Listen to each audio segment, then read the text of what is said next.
Okay.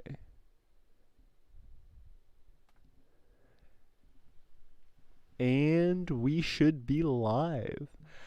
Hello, all newcomers, and welcome back, my fellow Eternians. As always, it's me, Emperor AP, and today I am here with Charles Ross, the leader of Graustark, the one of the officers for a long time in the military of Dracul and also in the governing bodies, I believe, of the Brand District, and of a couple different other projects as well, being connected to Australasia.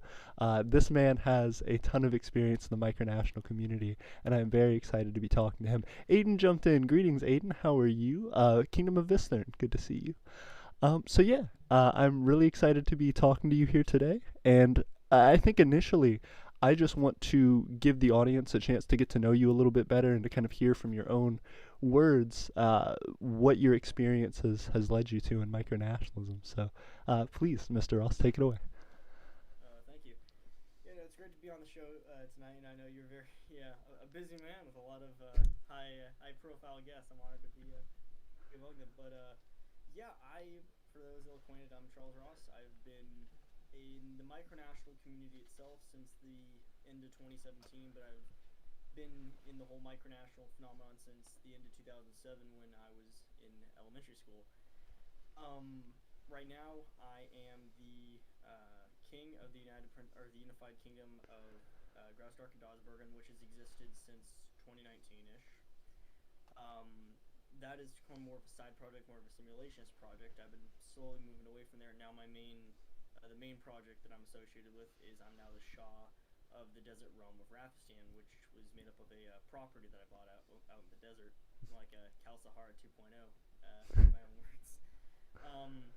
I have, as mentioned, Emperor AP said, I've been in the micronational community for quite a while. My first project was back in 2007 elementary school, the Kingdom of Roston, which was formed on the playground with a group of kids who we all kind of wanted to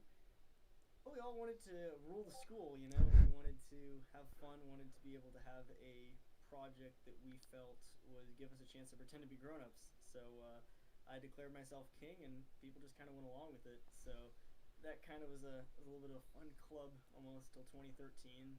2013, 2014, people kind of grew out of it. And then micronationalism kind of laid dormant in my mind for a while. It never really left, but at the same time, I didn't really know what it was as a community, so I never really went forward with any nations. And then fast forward to 2017, I'm watching YouTube, and I come across a film by Doug Walker, a nostalgia critic, which was Kick-Assia, which was where they invaded, quote unquote, invaded Molossia, and that reminded me, oh yeah, micronations are a thing, and so that kind of got the ball re-rolling. An old friend of mine from there, from school, we started up Falkland, which was, I think, probably what the nation I'm most known for, and that ran from 2017 up until the beginning of 2020, when we had a government split and the Falkland went another way. It became Navaria, which I think a lot of people have heard of Navaria, and at least around the micro-wiki sphere, they were around for a while. I left and I ended up getting with the Commonwealth of Dracul. I had actually gotten citizenship in Dracul back in 2018, but I got active with them after that. I was with the government for about a little over a year. I started off as the lieutenant governor of North Dracul, and then I ended up moving to become the deputy secretary of state, and then I took a leading role in Brand District and the city government with that.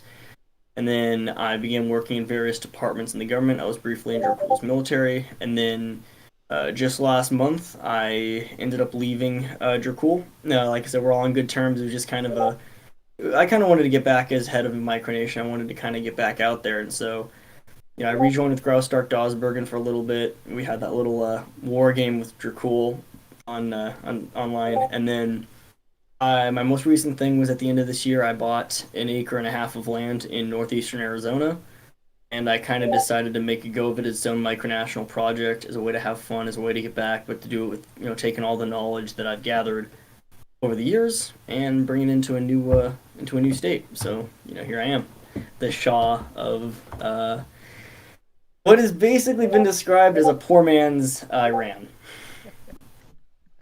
I can definitely appreciate it. That's a super cool story. Especially to see how your interests and your connection to other micronations in the community have evolved and have uh, changed your direction as a micronationalist.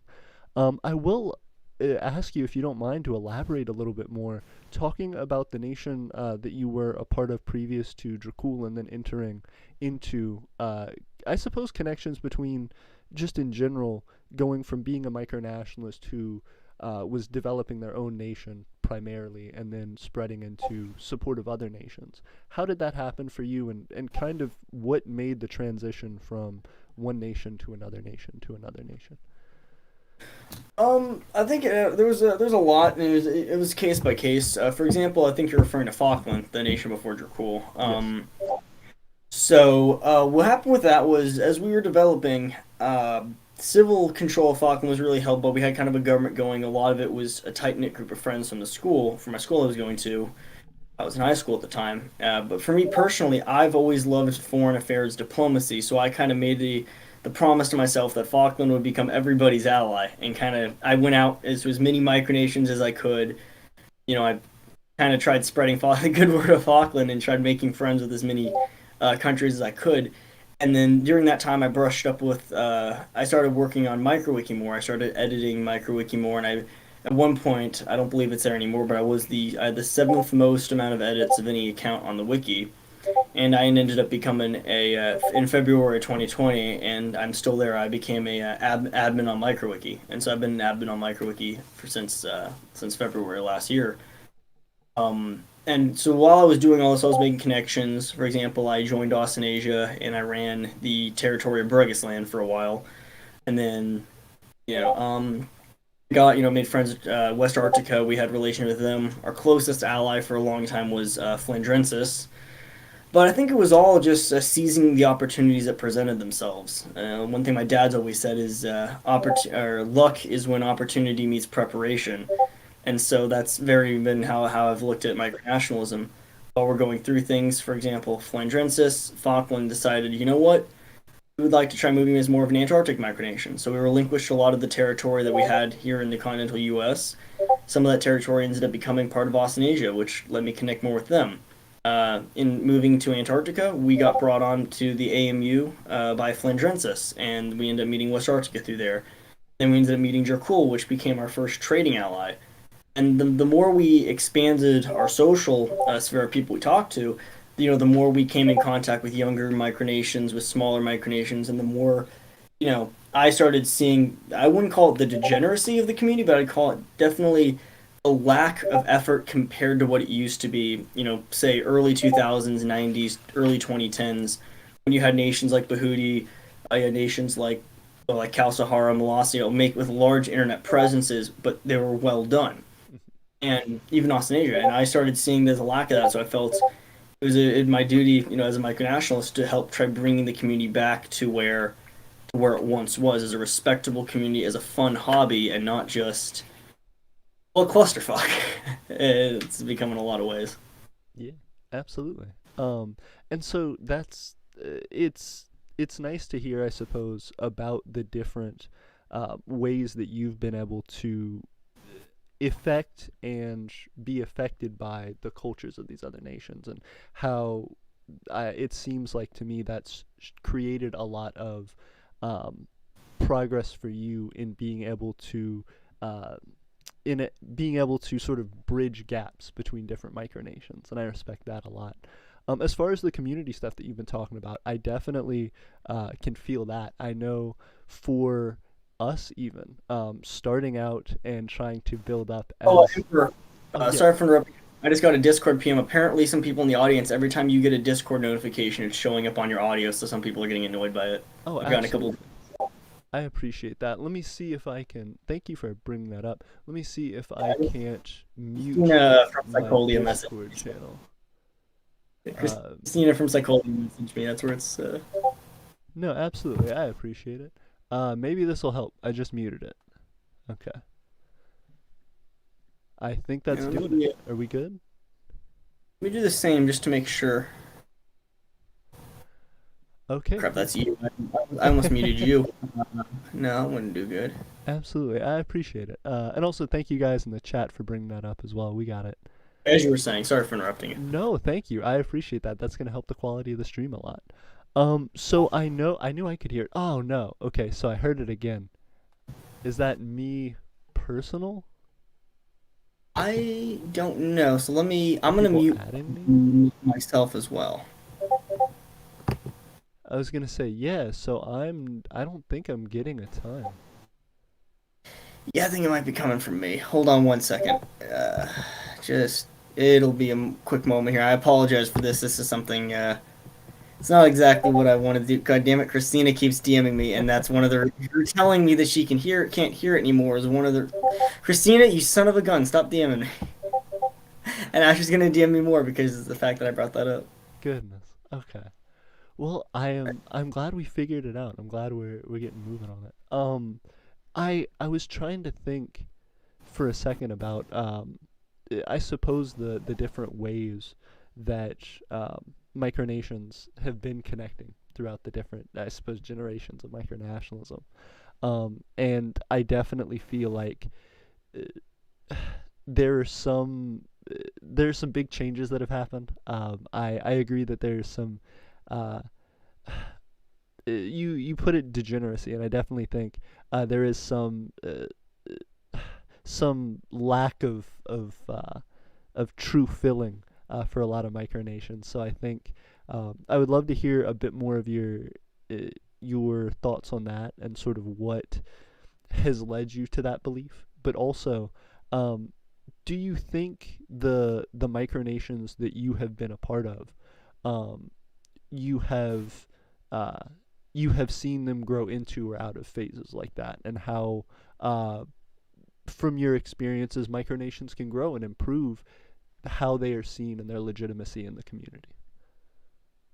Definitely. Well, starting off at the beginning, I have seen a lot of change with the micronation that I was a part of, and a lot of their culture has definitely impacted me and how I do things.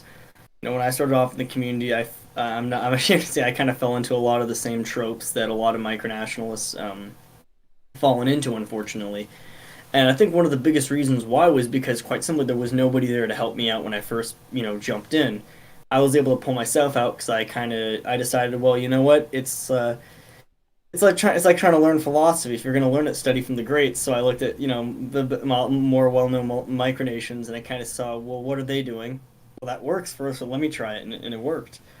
But when micronations I'm a part of, I definitely have seen a lot of growth in them. One of the best examples is probably the Commonwealth of Dracul, because I think they're one of the biggest rising stars in the community at the moment. I think they have a decently well-known name. I think they've done a lot of good in the community, and they're actually a perfect example of a micronation that's able to get beyond what most micronations are able to achieve. Because I think very much there's a tier list when it comes to micronations, and I'll expand on that in a moment.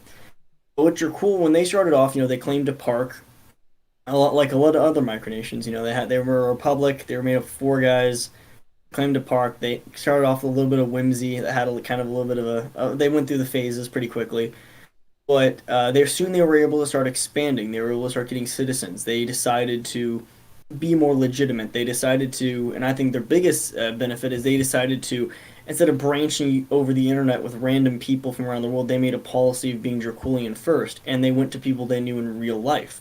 And they started putting Facebook ads out there or Craigslist ads out there, and they actually started organizing real events in that park. They became registered as a Rotary Club. They held parades. They held award ceremonies. They held functions to actually bring a community into real life, and they left the internet.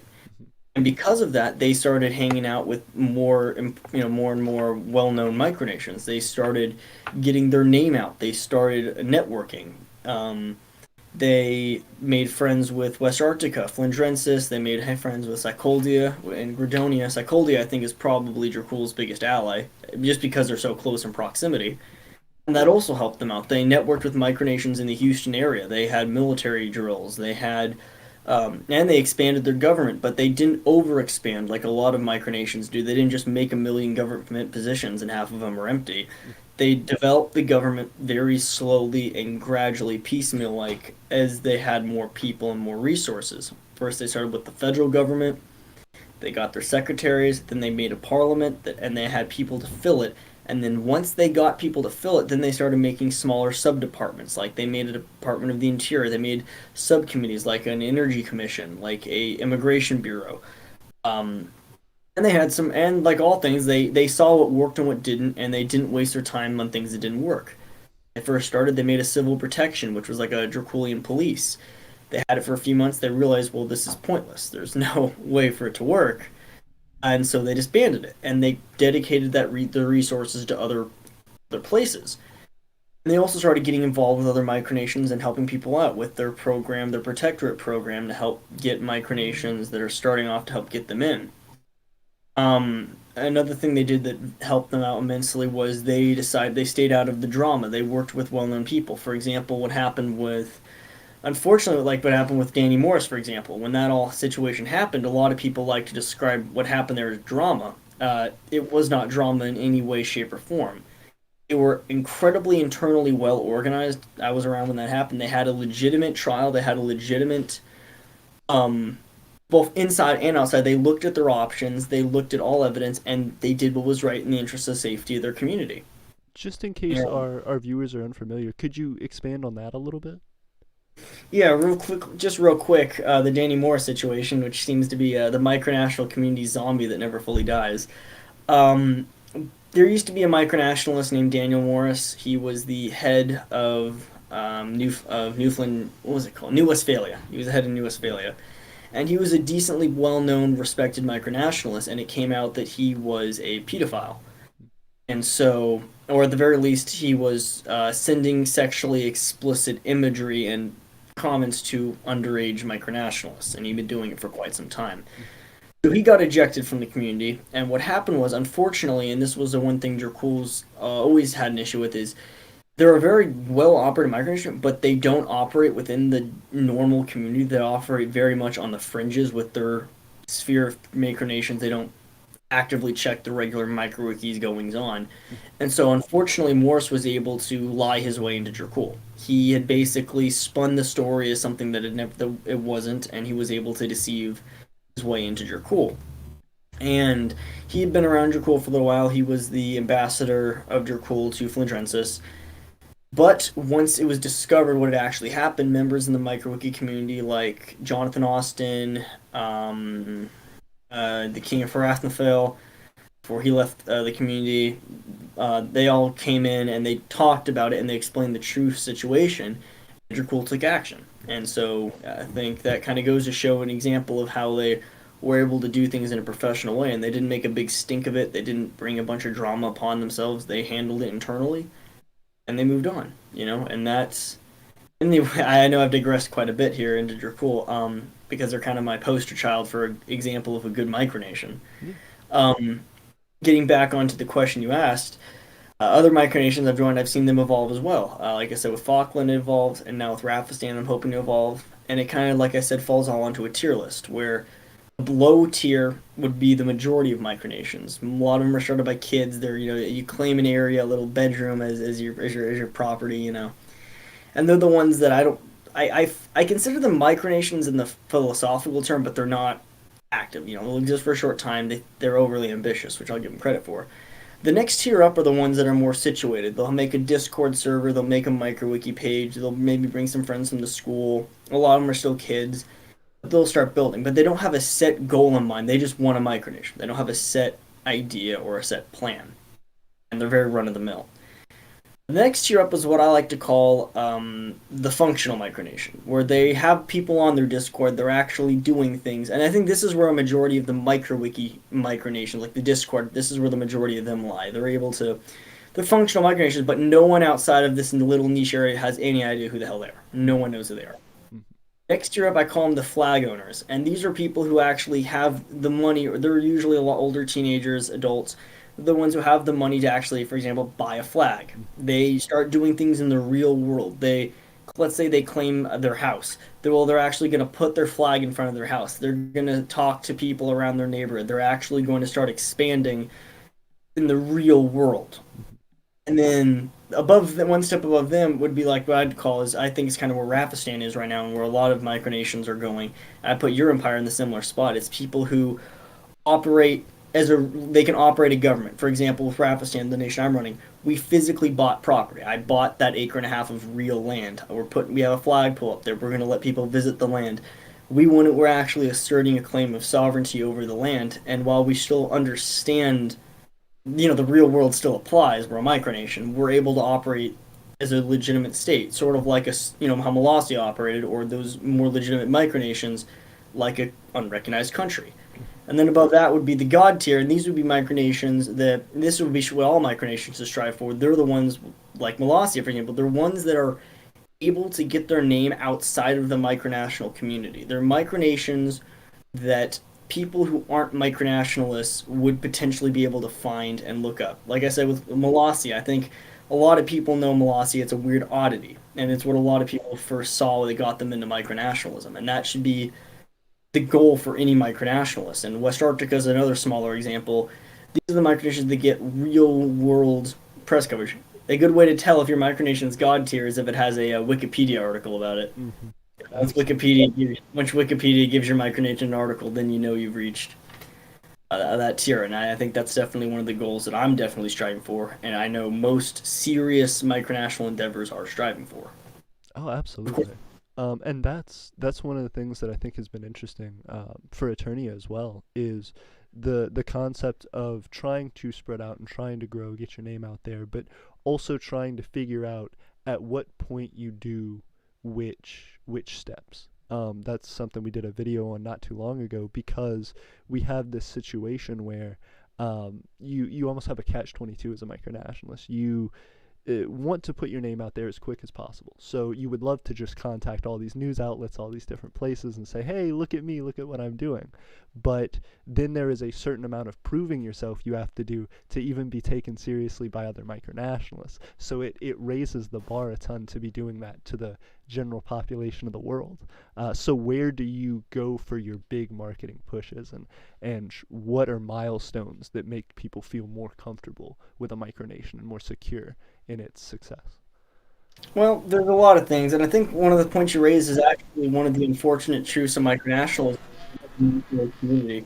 And actually, I think it's the biggest shame about the internet existing. I personally have held the opinion. I think the micronational community is oversaturated. Mm-hmm. I think there's too many micronations because to get interest for your nation, and that's I think one of the luckiest things that a lot of people don't know about micronationalism is because if you're able to be someone like I keep going back to Molossia, but they're a good example. It's an oddity. You're a man in the desert who lives that lifestyle. You live as a micronationalist. He walks around in his president's attire. He walked around DC in that attire. He walked into the local In-N-Out burger in that uniform. Mm-hmm. And that builds name for yourself. You go out there, you do things. I mean, it's something I did too when I was running Falkland. Myself and my schoolmate, who was the prime minister, we would wear our full regalia to high school with us, and we'd actually go into classes with the stuff on to a lesser extent. And as eccentric as it is, you have to embrace the eccentricity of it. You get people to notice that, and then people see it as an oddity, as a quirk, and and another good example is Atlantium. With Atlantium, what the Emperor of Atlantium did, he was famous for, and I think he made some German news. Was he had a penthouse? It was on the second floor on a main street. He'd wear his attire, open the windows, and stand out waving to passersby on the road like the adoring crowd. It's these small acts that are they're eccentric, they're random, but it's what makes people look at you what you're doing and say, "This is unique. This is someone breaking the norm." And most people wouldn't think, gosh darn it to heck, I'm making my own country and I'm really gonna do it. And then these people, but at the same time, they're not revolutionaries, and that's where I think people feel a lot more comfortable with the micronation, is because when you're able to put this charming face on your country, even if you're pushing a serious message, like Atlantean, for example, they do push a serious message. They push for a globalized world. West Arctica pushes for Antarctic conservation. And you can push this serious message, but when you're able to present yourself, you know what you are, and you embrace the quirkiness of what you're doing. that really gets people to feel comfortable with you. Is like, hey, this isn't a group of lunatics wanting to secede from the United States and form Confederacy 2.0. And at the same time, this isn't a bunch of LARPing nerds on their Dungeons and Dragons table. This is something different. And from an outsider looking in, that can be something very comforting, and it can almost be something unique, and it spreads word of mouth. And so that's kind of one of the big things a micronation can do to succeed is to take itself seriously, build a real country, micronation, build the country you want to build. Don't lose track of your vision, but don't take yourself too seriously to where everyone looks at you like you're a joke. You know, there's a fine line between the two, and walking it is very. It's an art, and a lot of micronationalists either don't have it at the beginning, but when you learn it, you're able to succeed. Like for you, example, you found the line that works for you. You're a media guy. You run your country, and you haven't lost track of your vision that you founded it on. But at the same time, you're an approachable person. You're having this show, and this show isn't you in a flowing gown speaking like Queen Elizabeth on Christmas Eve. It's you in a lovely looking suit, I might add. Um, Thank you. Talking to your audience in a friendly, personable way. And it worked for you. Now a lot of people in the micronational community hear your nation, and a lot of kids who are getting in and otherwise wouldn't know where to start see your guides to building a micronation, saw your visit with the I forgot what they're called, that communist country you visited. Parkistopia. Yeah, that was a thing of convenience like Psychodia, where we were just super close, and it worked Yeah, with out. the bearded dragon. But yeah, it's stuff like that that encourages them to go in the real world, and that's another thing a lot of micronations don't do anymore that they used to, and this is what I like bringing back. They do things in the real world. Like I think the biggest example is Vikesland and Cal Sahara. This was back 2009 to 2011. Travis McHenry, leader of Cal Sahara, King Christopher of Vikesland, they met multiple times. They actually physically met up. They filmed military drills where they both wore their, country's military uniforms, went on ATVs of rifles, and hunted bears in the woods. Neat. But and they shot a model rocketry program. But at the same time, they were doing things in the real world. Like that's what I'm doing with Rafistan. I got a group of guys. We're going out there in a couple of weeks, and we're gonna plant a flag. I'm gonna give some Idi Amin dictator speech. With my aviators on and my khaki trench coat. But at the same time, embracing that is what makes a micronation great, and being able to understand it. And unfortunately, that's also the issue with oversaturation too. Is most of these micronations will die off, and that's the sad reality of it. And so, personally, my suggestion to every young micronationalist would be to join a more established micronation for at least 6 months to a year, learn it, and don't build your nation until you find the right opportunity. Use that time as the preparation to learn it, and then when you have an opportunity to do something you really want to do, and where you have a vision and it's a purpose, then build your own country, and you'll find it a lot easier. You'll find people joining a lot easier, and you'll find that you might actually be able to break the glass ceiling between micronationalism and the real world.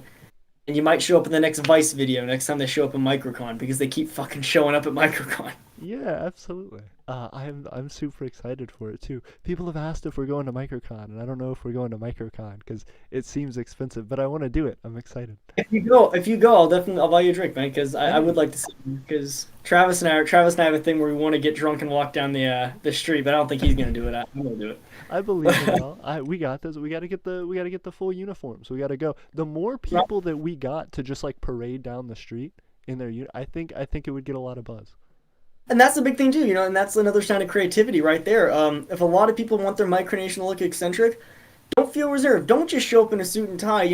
Go to your party city. You can pick up a fake medal for $6, $7, $8. Build a costume that shows who you are, and walk down the alleyway. Go to and I know this is another issue, by the way, with why I always say younger kids especially should join micronations instead of building them, is they don't have the money or the resources to do it. But use what you got. I know there was a what country was it? It was that kid back in, I think it was 2019. He was in the Vice video. He had he was like, what was he, 9 or 10 years old. He had that little micronation. His dad, with he had the plastic crown and the green sash. Yep. Yeah. That, even something like as simple as that. Put the effort. Be creative. You don't have money to go out and buy a flag, go out and buy stuff. You can buy a little sheet for $1, a white sheet, design something and do something, real. Actually, chase the dream of your goals. So, yeah, in all seriousness, I'd love to see you at Microcon, man. It would be fun to see you. Yeah, And absolutely. yeah, I would be excited. And as well, one of the things that you hit on earlier. First off, I completely agree. Micronationalists, people who are starting out, please, please, please, go and just start and do something that you feel like is unique. Going back to what you were talking about a minute ago, there are a lot of micronationalists who don't know what they're doing and they need to join another nation first, so that they can get that experience and understand what they want to do. But also, I think there are a ton of micronationalists who get into it for the concept and then come up with justification. I think there are plenty of people who have. Ooh, hello? I can see you. My apologies. Oh, no, you're good. I thought the thing was frozen. I was like, oh no. No, I Um, was checking my microphone because it was wiggling around a little bit. oh, respect. Yeah, so I feel like there are a ton of micronationalists who have this idea of, well, I want to save the world. I want to do these different things, but they don't. Um, eh, Most of the time, their ideas are either found in a number of other nations, or it's something where they have very very general concepts, but they don't know how to break that down, or they don't want to change and adapt based on what's already existing. So I think if a lot of micronationalists were honest with themselves and looked around, they would see that um, many of the other micronations that are around them have similar goals and have similar ideologies to them. So if you can find something that makes you happy in another micronation that's bigger, you should absolutely do it, because it means that you're going to skyrocket that nation past a whole bunch of others, and make a name as a part of something that was much much larger. Definitely. And that's one of the things I like about micronationalism is it is creativity, but you raised a good point. Starting off wanting to save the world is a very ambitious goal, and I think there's a few steps along the way. And that's why I think one of the big things is, let's say you have a micronation and your end goal is you're against global warming. Well, start from a small base. Let's say you're a middle school, high school age kid. Talk to your family, talk to parents, and say, hey, annex the house. That's your little migration, and focus on your family, and put some programs forward. Like, well, you know what? Here's a bin I made. It's the let's call this country. Um, I don't know. What do I have on here? Smoky Baritania. Uh, let's say you create the Smoky Baritanian National Recycling Service, and you put a little cardboard box with the recycle symbol and your national flag. Your great national flag here, and you put it on there, and you paddle all the bottles away and you use them to make art. Let's say you make an art gallery out of it, or use those pieces to recycle and use the money. Or you got cans, you make a few change off that and you save up that money and you use it to buy a flag and use it to build better. You start off on that small little group and then you ask around your friends, you want to join in, you want to be a part, and you start small, you start reasonable, but you have fun and you use your creativity, and pretty soon you'll get to a point where maybe your school newspaper will run a little story on it. Maybe your town newspaper will run a little story about it. Maybe now, 5 years down the road, you're 20 years old, you got some more money. Let's say you launch a website. Let's say you start doing this on YouTube, and all of a sudden, that's you got 100 people around the world all working recycling, and now you have a voice to. Let's say you're interviewed by your local TV station. Now you can push forward your message of stopping global warming, but you have an audience and you have an air of credibility to you because you didn't just say it the goal and you didn't just go from step 1 to step 20. You went from step 1 to step 2 to step 3 to step 4. And you went out there and you actually did what you want to do. 100%. And I think that's a lesson for everybody who's in the micronational community, because I know, even for myself, I'm constantly trying to think about how our culture and how our larger goals fit into the things that we're doing. And that's why we've moved in a lot of the directions that we have, especially recently, with like metal melting. We've always wanted to do forging and stuff like that, but trying to improve our technology and get better and have all of that for cultural reasons also tied into our wanting to be ecologically friendly and wanting to help the environment. And so doing that in a way that is only run through electricity and that we can start to save with our hydroelectric, it starts to uh, create this narrative around what your nation is about. And And that's been that's something that we've just gotten to. So please start early on that. and I can. I'm sorry for interrupting. I just got a DM. I can already tell the Smoky of Baritania is going to take off. I feel like I'm now the king of Smoky Baritania. You're co-king. Please. I think you're co-king. Oh, wonderful! Absolutely, we need to have it blow up. I wanna see people in the Discord hit up hit up the memes on it. I know you guys got the skills. We gotta see. Baritania, guys, come on. Only you can prevent dead memes. Of Let's go. course, Smoky Bears. Anyway, Um, sorry. no, Go no, ahead. I appreciate it. I was gonna say, I think that in and of itself, though, is kind of the spirit of micronationalism. To be able to take something that you're passionate about, to be able to take icons and things that you find important and cool, and then make that into an identity and a culture for yourself. I very much respect that. Yeah, and Um, I think it's like you oh, said though. It is. No, I'm sorry. I'll let you get back to it. But it's like you said. It is a once you get things going, like you mentioned with you guys with your hydroelectric project, and you started small. You have to agree. It does almost feel like a snowball where that's once you get a little bit of traction, once you get through the in the first and I think we all agree the first couple months, the first 6 months of a micronation's existence are the hardest times for that micronation, and that usually decides if it's going to survive or not. Because I think most micronations will collapse or they'll go through that 6 month filter. But once you get that ball rolling, even small little baby steps like getting two or three citizens, or like you said, doing this little, little projects, it starts getting bigger and bigger, and you'll have setbacks and things will change. But like you said, you evolve a culture naturally, and you may have a certain set in mind. For example, I don't know what your guys' founding, based a lot of your culture on, but I know for Rafistan, for example, our founding culture, as kind of a bit of a gag, was ours was based a lot on Persian and Middle Eastern, micronation. Because the joke was, said, well, why don't we run a failed Middle Eastern dictatorship in Arizona, and we start to develop our own culture.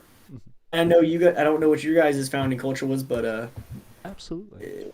So a lot of our inspiration came from kind of two places. One, for like imperial sort of stuff, and for a lot of our symbolism, like the symbol on our flag with Odysseus's arrow through an axe head, being like Greece and Rome, and then as well tying into futuristic societies and our idea of being a technological nation with the societies in Star Trek and Star Wars and stuff like that. So, hey, I got I hate to sidetrack, but I gotta show you now that you said the word Star Trek. My starships hey, collect my Star Trek shelf. oh, beautiful! I love it. That's amazing. Speaking of which, you have some awards. I think you said from different nations and stuff. Yeah, no, awards from different nations. I don't have too many because I think that's one of the unfortunate aspects of micronationalism. I think you'll agree is a lot of micronations have awards. Very few of them physically have the award. No, the two micronational awards I have. This one here is well, this one's more of a symbol. This is the symbol, the award of the Duke of Occitania, and this is the symbol of the Duchy of Occitania, which is the ducal title that I hold in Australasia. This one here is the Draculian Iron Cross. It was never really awarded too much, but the funny story behind this one was I was awarded it when I was in Dracul's military because we were doing an event for, I think it was our annual Nicholas II parade that Dracul has every year. And I didn't have any awards. I'd just been in the military a little bit of a time in Dracul. And I actually flew down to Houston to participate in it. We were there in person and I had my little uniform on, and the vice president Stephen said, "Well, we can't have you go, be a flag bearer, but with nothing, no bedazzlement on you." So he reached into his memorabilia connection and said, "Here you go. You're now the Draculian Iron Cross to give you a uniform." And then yeah, I do have some micronational in terms of awards and stuff. Whenever I get like a noble title from a micronation or something like that, as I mentioned to you before the call, I like to print it off and save it because I feel like it gives more of an intimate and also, kind of a symbol of respect to the micronation that awarded it. You take the time to print it off. Like that one over there would be from Kingdom of Ebenthal, and then I up there, if I can move my camera, I have my citizenship certificate from Dracul. I have my Austrasian dukedom. That one is from uh, gosh, I keep forgetting what that one. Vishwamitra, that's my knighthood, and then I have a. It's way up there, but I have another knighthood and a little degree from the Draculian Stephen the Great University, and so. And then if you're wondering what these ones are about, because I know these have shown up in a few videos I've done, I used to do cross country and I used to do varsity cross country in high school, and I also used to participate in the state poetry recital contest. So these are awards I got from that. But Incredible though. I And know I'm sure you got some bedazzlement yourself. see, honestly, again, the same exact way. Not a ton that I have been sent myself. A lot of it is over here. One of the biggest things that I still pride myself on is our flag from Delvera. We had Gray Mare, one of the masters in our government for a while. He brought that to us when he was our first state visit, our first citizen to come and visit Aeternia. We also have a few other gifts that we've gotten recently that I've been wanting to do videos on. I'm actually working on one right now for our seal, the Eternian seal, which was a gift from Stephen Vince, the master of the House of Treasure for us, and a beautiful set. Something that a lot of the gifts that we've gotten have been things either about our nation or about just a direct connection to another nation like this. But I will say, one of the things that I haven't done that I think is very admirable of you and that I think more micronationalists should do, because it's great to show off, is to print out those awards and those ceremonial titles and things. And I will say though, one thing I got DM'd for it, so before I get canceled by Christina, if Psycholia should, uh, I will let you. I have also gotten some awards from Psycholia, and they are being mailed to me. I don't have them yet, but I will, because I will say one thing, Psycholia, and I forgot to mention them. I will mention them. I apologize, Christina. Please stop blowing up the chat. As the chat says, please don't advertise here. But as Psycholia does this too, where they actually used money. They have a real flag. I had a state visit with them, um, and they actually do have real medals. And I actually asked. One last thing before we move on to the next topic, because I want to keep this conversation going. I love it, but Yes, please. I actually had an email exchange with Kevin Ball with Molossia recently because I was curious because Rafstan had joined a micronational project called Intermicronational Team Kiva, and I think this might be something your empire might want to join. You can find it online, join for free. But if you're aware what microloans are, this is a micronational financial institution founded by Molossia back in '08, and it's where micronations. It's made up of micronations, micronational leaders. There's currently 20 of them, and you can donate. You can put maybe $10, $20, however much you want into this, and it provides actual real world loans with zero. There's no interest, and it's charitable loans, and they provide them to impoverished, to small scale loans a couple thousand to people around the world in smaller regions to allow them to develop business for themselves and build communities. And it's a real financial institution made up of micronations. Yeah. And so while we were joining, I actually asked Kevin Bob about the metals and about where Molossia gets all its real metals from. And he says the easiest way to do it is to approach your local store that sells sports awards and stuff. Mm. To approach your local store, most of them can do a custom for you, and you can order just one or two of them and do it pretty cheap. And so, yeah, it's a good way to advertise your micronation. 100%. And that's actually multiple things. I didn't know about the Team Kiva thing. Definitely, guys, go and support that. I'll I'm link it sure to you some. What's up? DMs.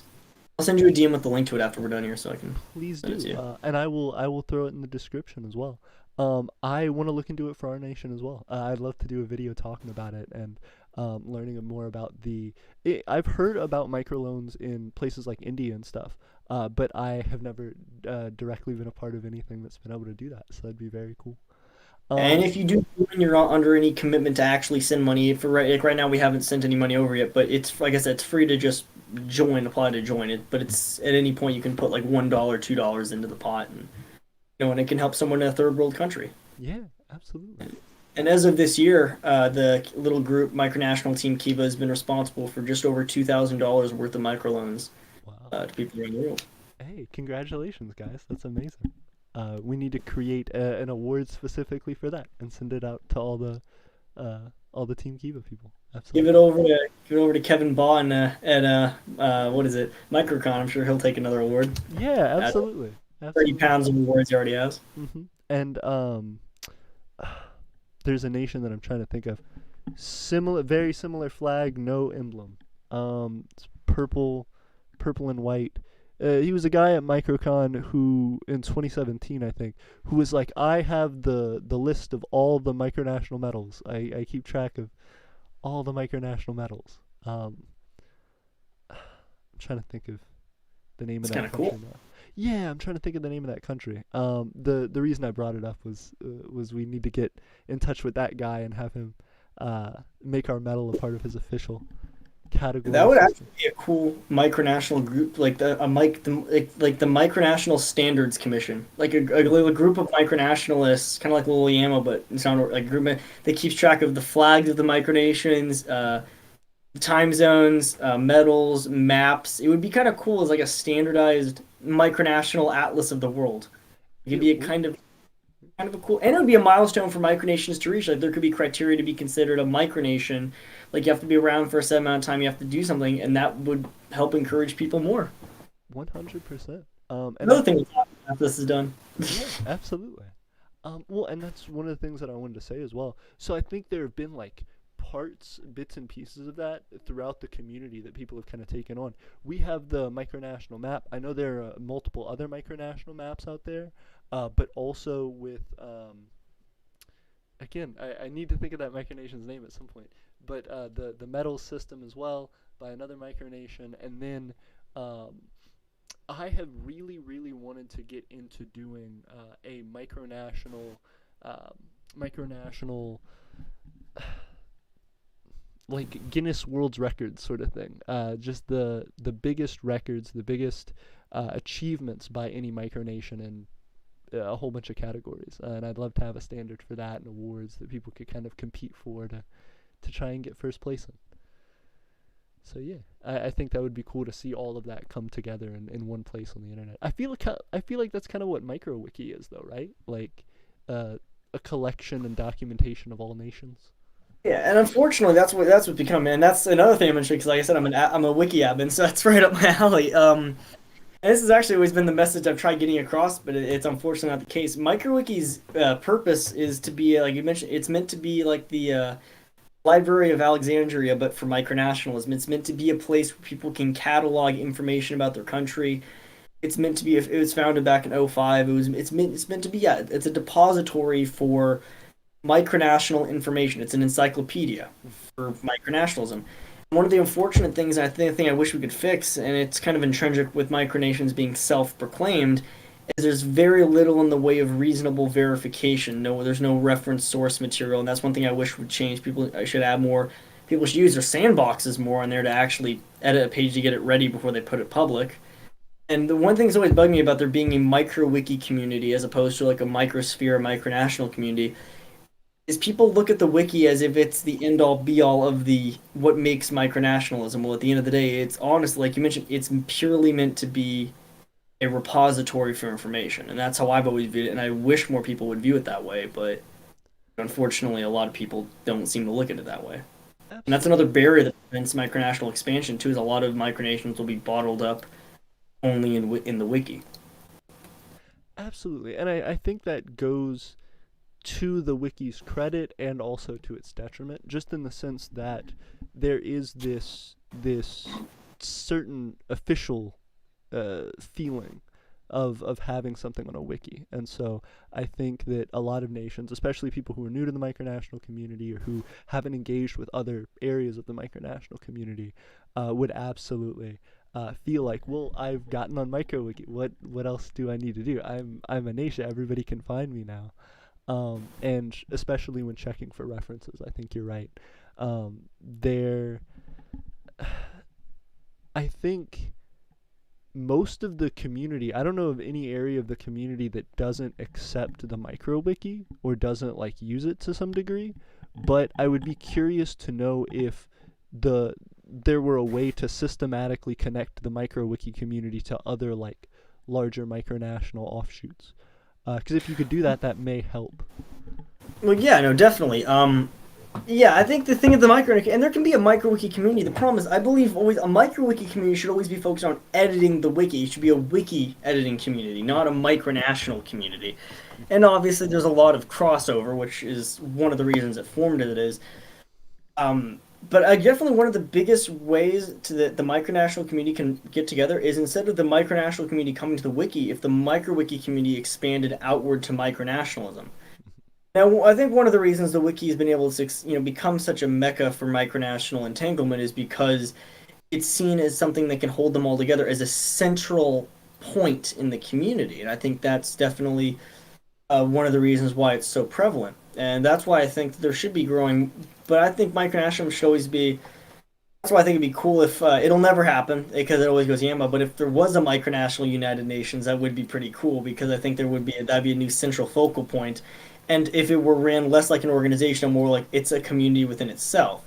However, the issue with that too is if someone doesn't want to play that game, it's a crummy situation. There's not a simple answer to it. It's natural segmentation.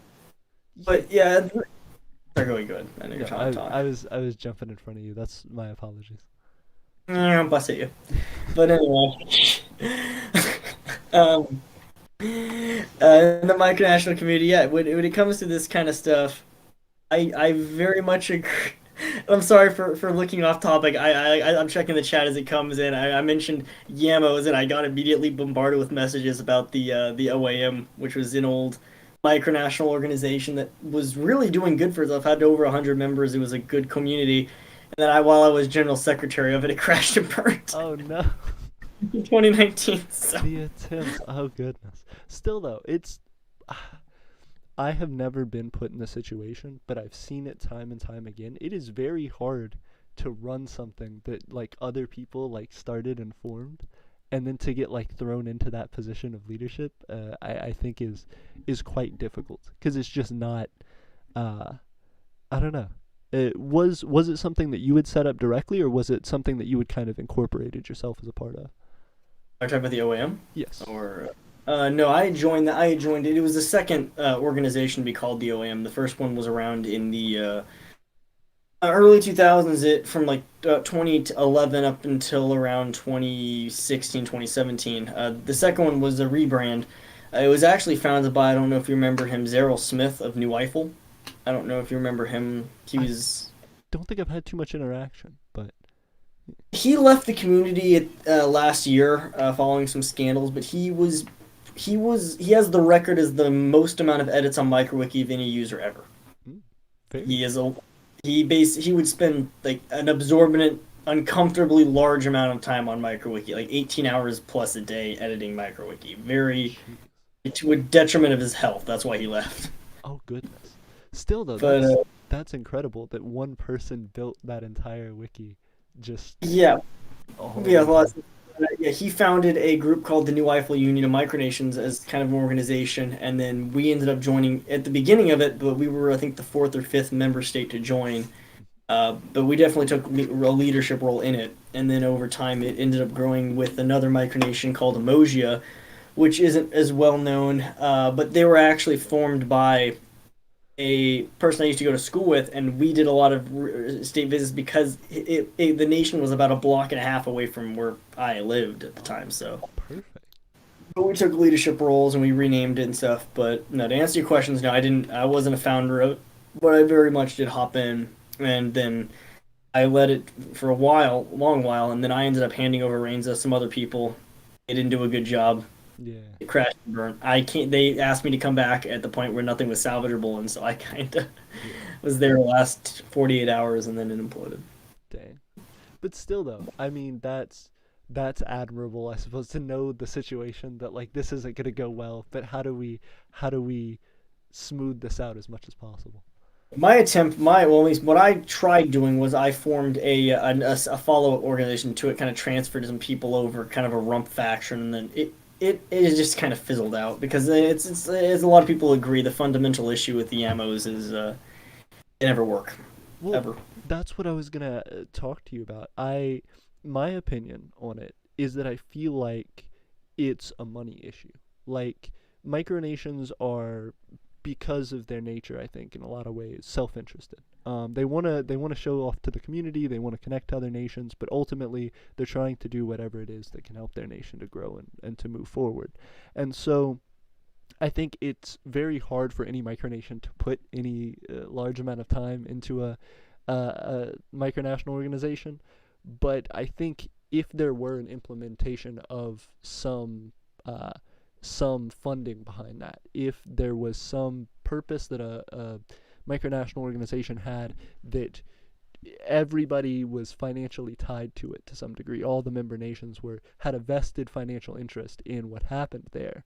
I think you would see a sharp increase in standards, but that's a significant time off for the community. I 100% agree, and I don't even think it's that far. And by the way, we're getting some more comments about your comic because Psycholi is like, well, how dare you? Because that's what they do. They have a decent amount of money in their treasury. Because what Psycholi did is a good example is they invested their national treasury into the stock market, and they use the funds from the stock investments to perpetually build their country and assets. So they actually are self-generating profit.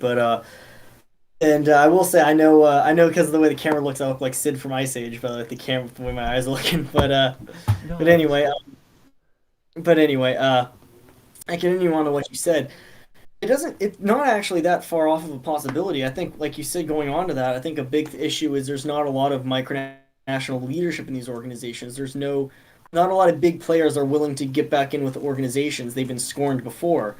A good example is West Arctica used to be a part of the Antarctic Micronational Union, which is a body to regulate who claims land in Antarctica, what land, and it actually served a very good purpose.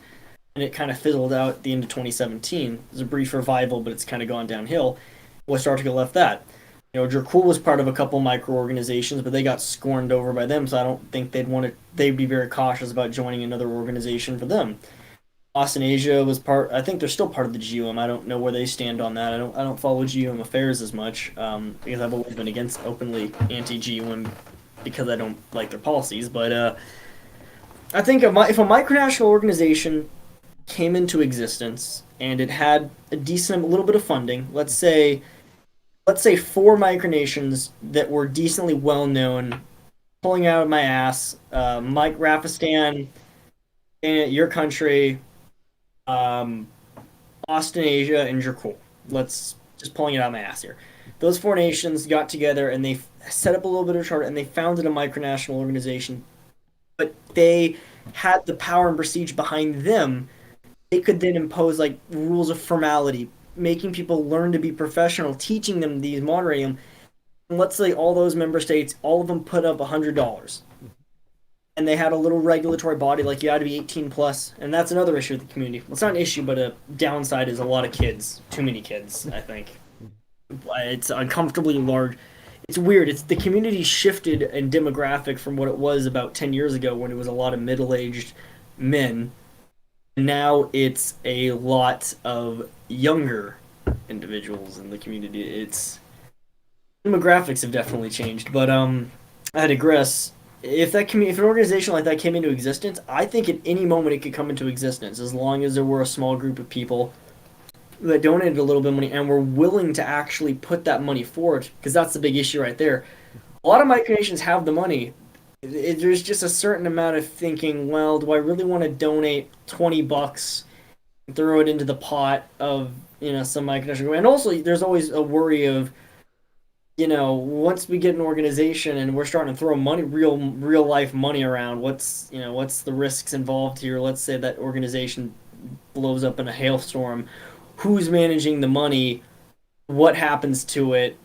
And then and then it's only a matter of time until and with a lot of these kids that are under 18 involved with this financial situation, let's say there's a loan, and a 14-year-old takes out a loan of $30 from the organization, and they default on that loan, how exactly is that organization going to get that money back?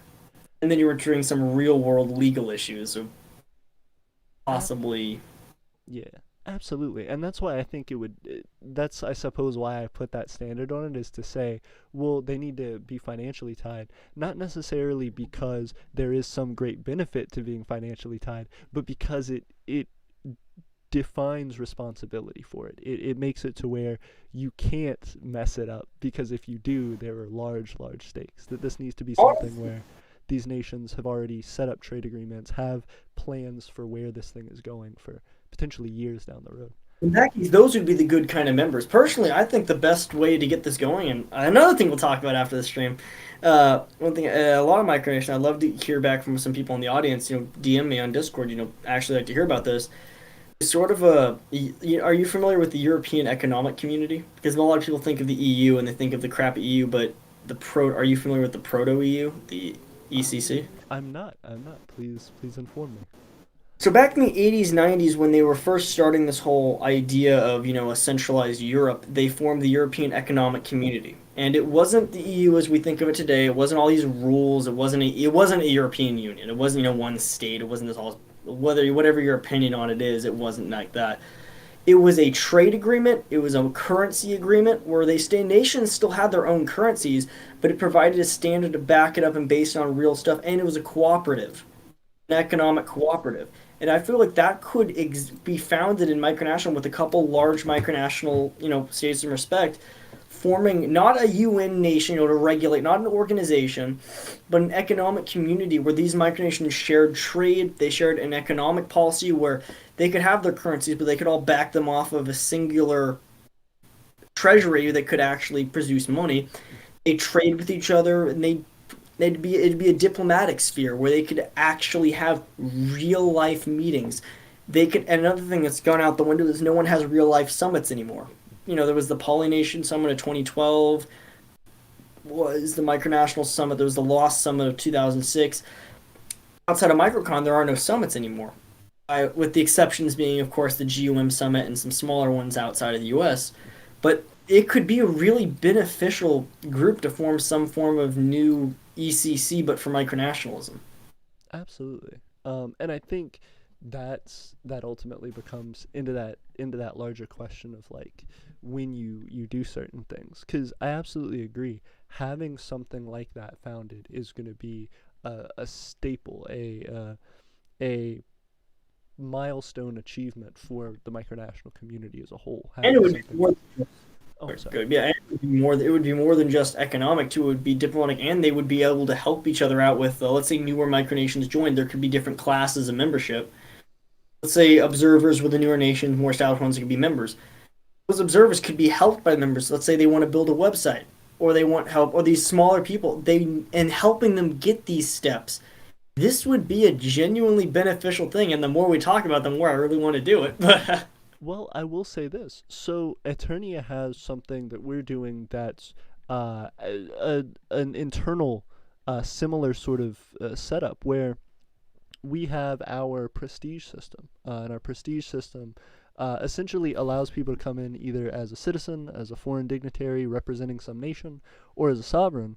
And the people who are coming in as sovereigns are essentially that people who are unique, standing to themselves, not necessarily a representative of our nation or another, but they're coming into Eternia for an economic purpose. They have some skill defined, they're certified in that skill, and then they come to complete quests. They come to complete things that are have rewards of physical value, something that we would mail them, or potentially something that another member state who would be a part of our economic system could ask them to do. And so it's this setup where we're trying to get as many people as possible to come in who have skills and who have the desire for opportunities to use those skills, and then to be able to use that to give value to those people and to the nations that they support, and have that become kind of an economic hotbed, if you will. Yeah, I agree. I like that. And I should clarify completely. So I am getting some messages here, and if you see me looking away, it's because I'm checking messages, and checking people's chats. Yeah. Because I think some people are being confused. Or I think the organization we're talking about, some people are confusing it, saying that we're proposing an organization with membership fees. No, that's not. I think we can both agree we're not proposing a membership fee. What we're talking about is optional, forming an economic community where people can work together to help expand their micronation and make them better, with the possibility of a couple micronations joining who are willing to put up maybe $10 one time to get it all going. That kind of thing could be beneficial. I'm not talking membership fees, something like that. And also to respond to Christina one last time, because I know I keep responding to her. She wants to form something like this and then pull a United Kingdom and annex it. Christina, James Ellis tried that with the OAM. It's not going to work. And to give you some credit, if you're wondering why the OAM collapsed, quick note: that James Ellis guy who ran Emoja, he became Secretary General after me. He decided the best course of action for this UN-style organization would be to unilaterally declare that he annexed all of it into a federal empire. Amazing, amazing. He was like, "Don't worry, I'll just take it. It's fine. Yeah, he I'll annexed just the take entire it." organization into That's and it was crazy. that's So. that's really funny. I imagine that happening on like a large scale. Like micronations get to the point where they're trading in like millions of dollars. They have like all of these large industries that they control, and then one micronation, like they create this union, and then one micronation tanks it so hard that they're like, well, if no one else wants it, I guess I'll take it off your hands. Oh goodness.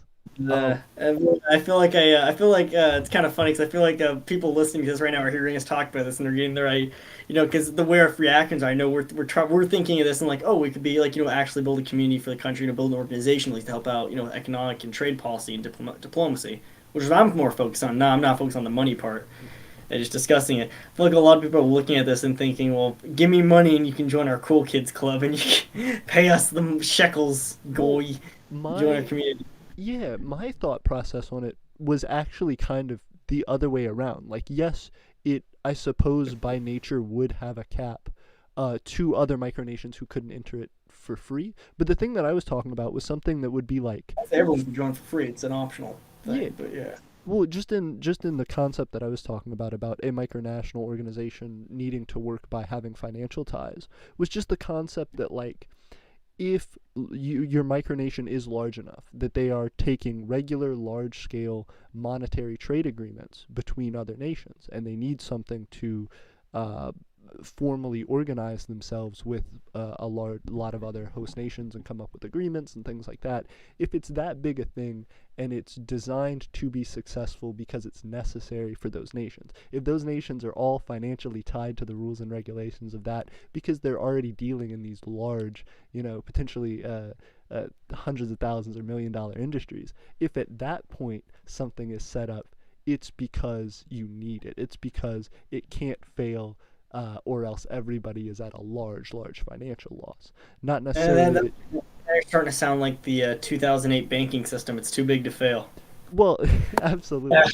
Well, I think the concept of that not necessarily being too big to fail, but more that it is a required step to getting some things done. Just like the UN in real life, having some necessary procedures in order to have Yeah. general discourse among nations. I mean, yeah, and the thing is, I don't want, if something like this did come into existence, I wouldn't want to base it off an UN style form of government because as much as I think personally, I think we could all agree. I think most micronationals would agree if it were able to run effectively in a perfect micronational world, some micro UN would be very cool. The problem is it's been done to death, and I think there's only ever been three micro UNs that have ever worked. And one was Lost, which was the oldest micronational organization in existence. It was founded back in the 80s by the Kingdom of Tolosa. They existed up until the 2010s, like 2015, and then they kind of went inactive. They had a lot of the old legacy nations on it, like uh, Empire of Reunion or British West Florida, stuff like that. And then I think the GUM, as much as I don't like them, I think arguably the GUM has been, in one way or another, it has been successful in existing for quite a while. And then I think another one would be the Netherlandish Confederacy, which existed back in the early 2010s.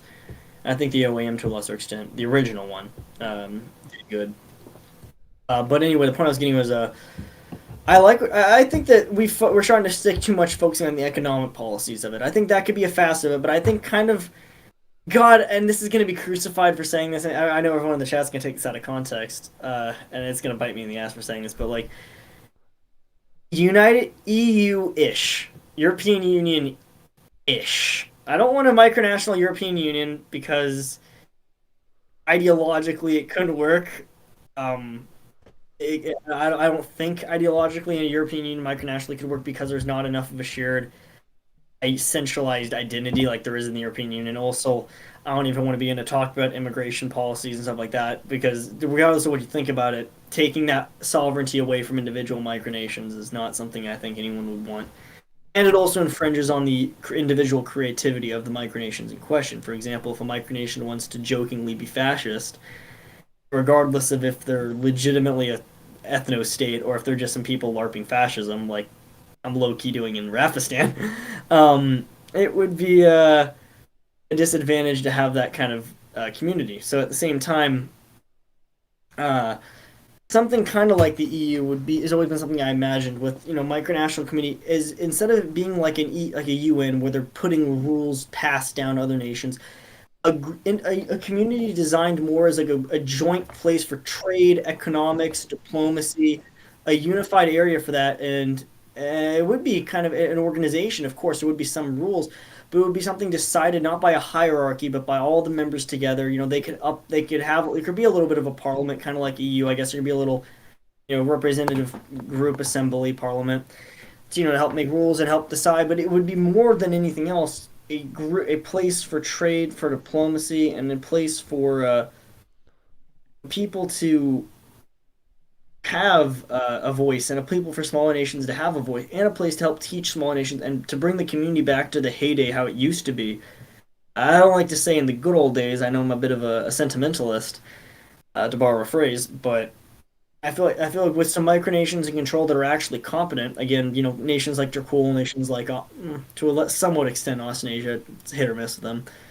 Some micronations, at least as advisories, it would help, and it would more or less more than like an official organization, kind of like a community, like a community sentiment.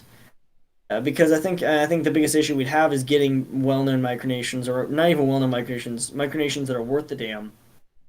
Getting them on board would be the biggest issue because there are a lot of micronations out there that are very against or hesitant to joining these sorts of things.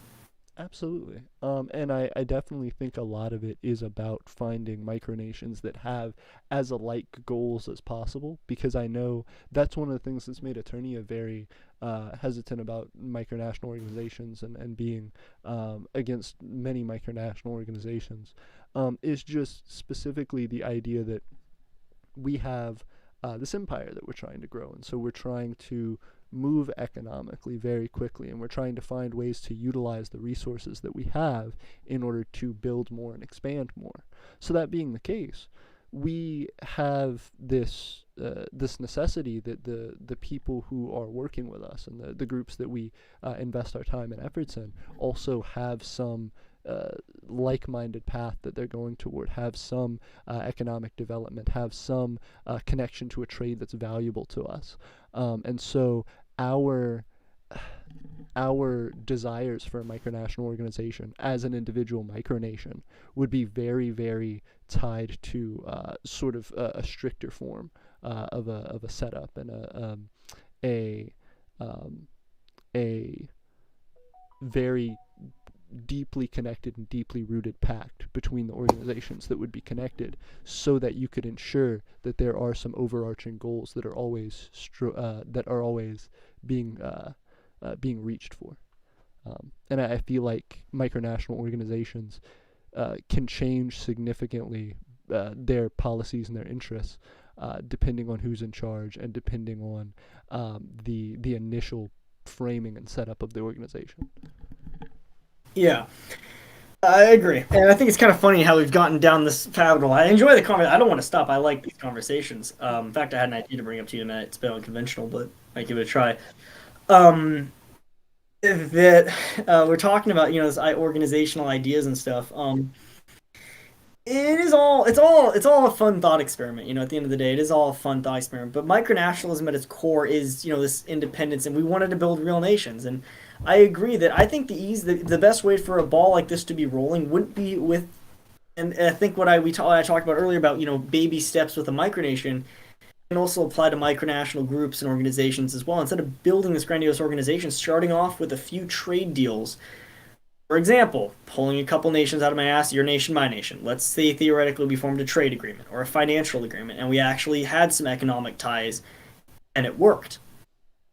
Now all of a sudden, what's to stop us from adding another couple micronations to the group?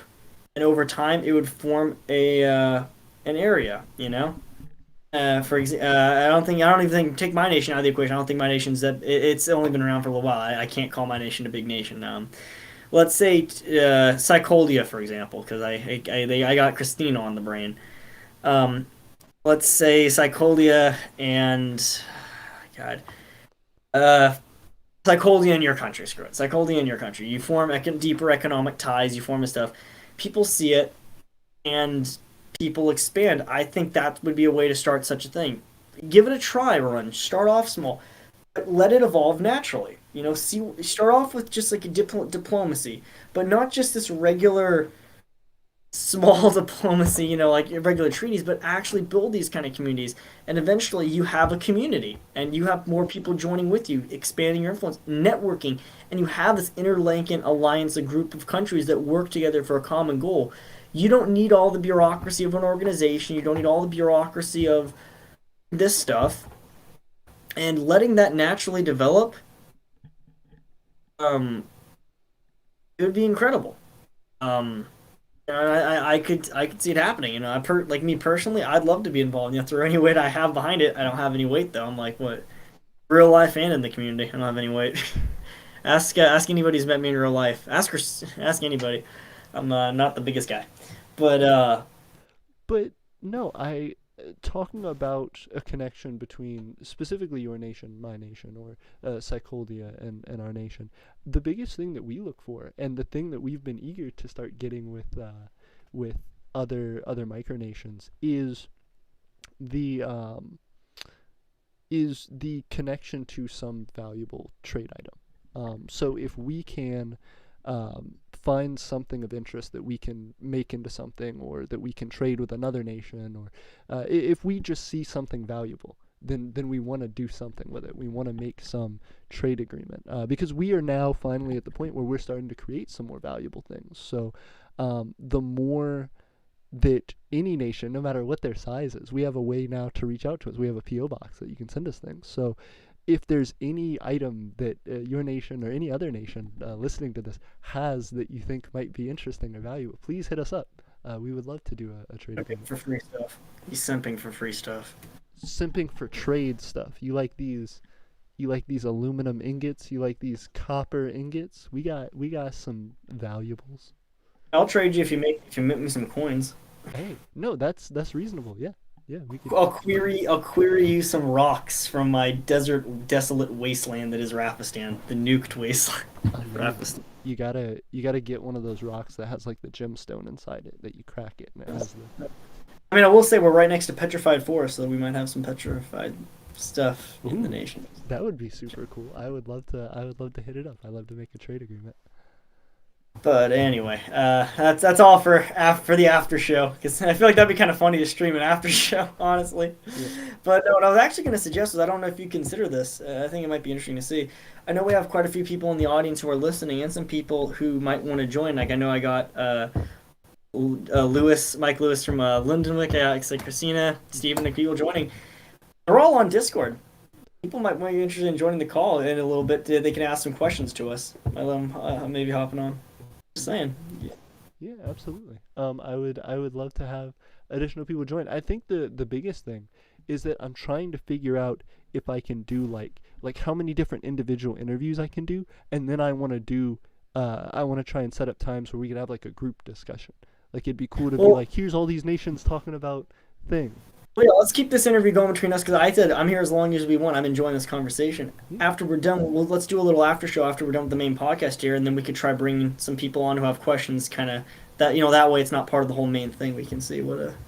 I appreciate it. I will say I will have to jump off after this, but I do want to set that up. Like, can we schedule it? Because I would be down.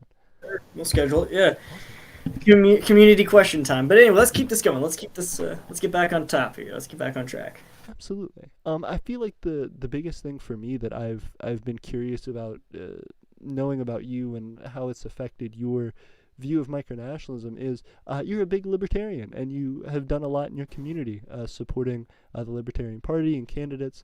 Can you tell me a little bit about that?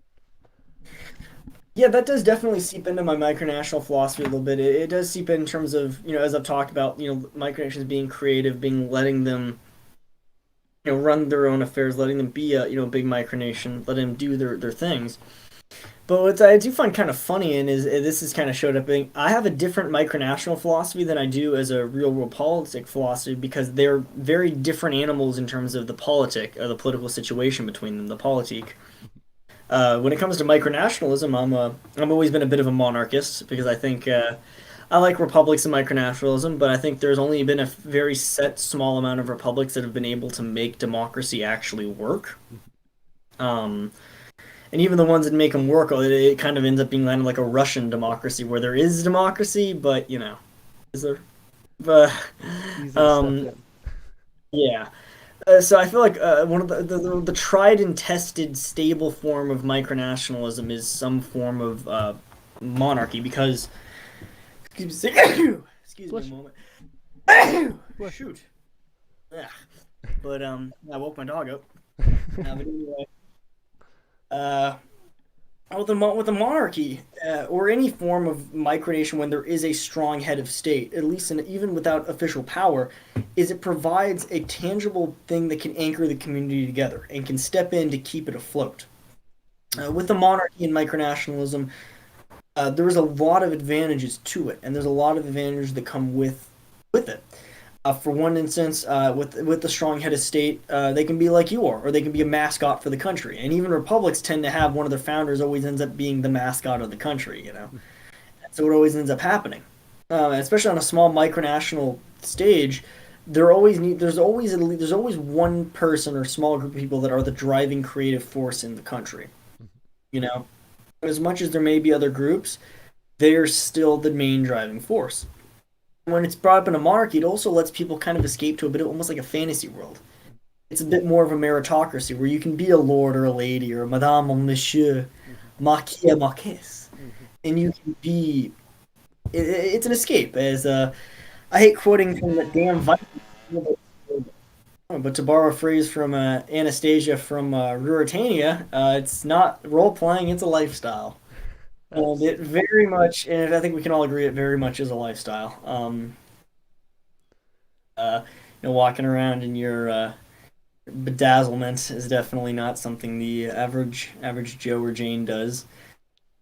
But to digress, I think you get where I hope at least you get where I'm coming from here. Where that's politically, I'm very much a more of a monarch. I believe more in a form of neo-absolutism. I believe in democracy. I think personally, if a parliament can be established, I love democracy in a micronational community. I think it increases user interaction, but I think that for a lot of micronations, it's a long process, and at least one point or another, it requires autocracy to be set up and to get to a point in which monarchy is possible. It's kind of an opinion borrowed from or kind of a Machiavellian opinion too, where you start off with a strong leader that can get things going to get the country back on track, and then a slow, gradual surrender to democracy once it's at a sustainable point. And that's why I like monarchy.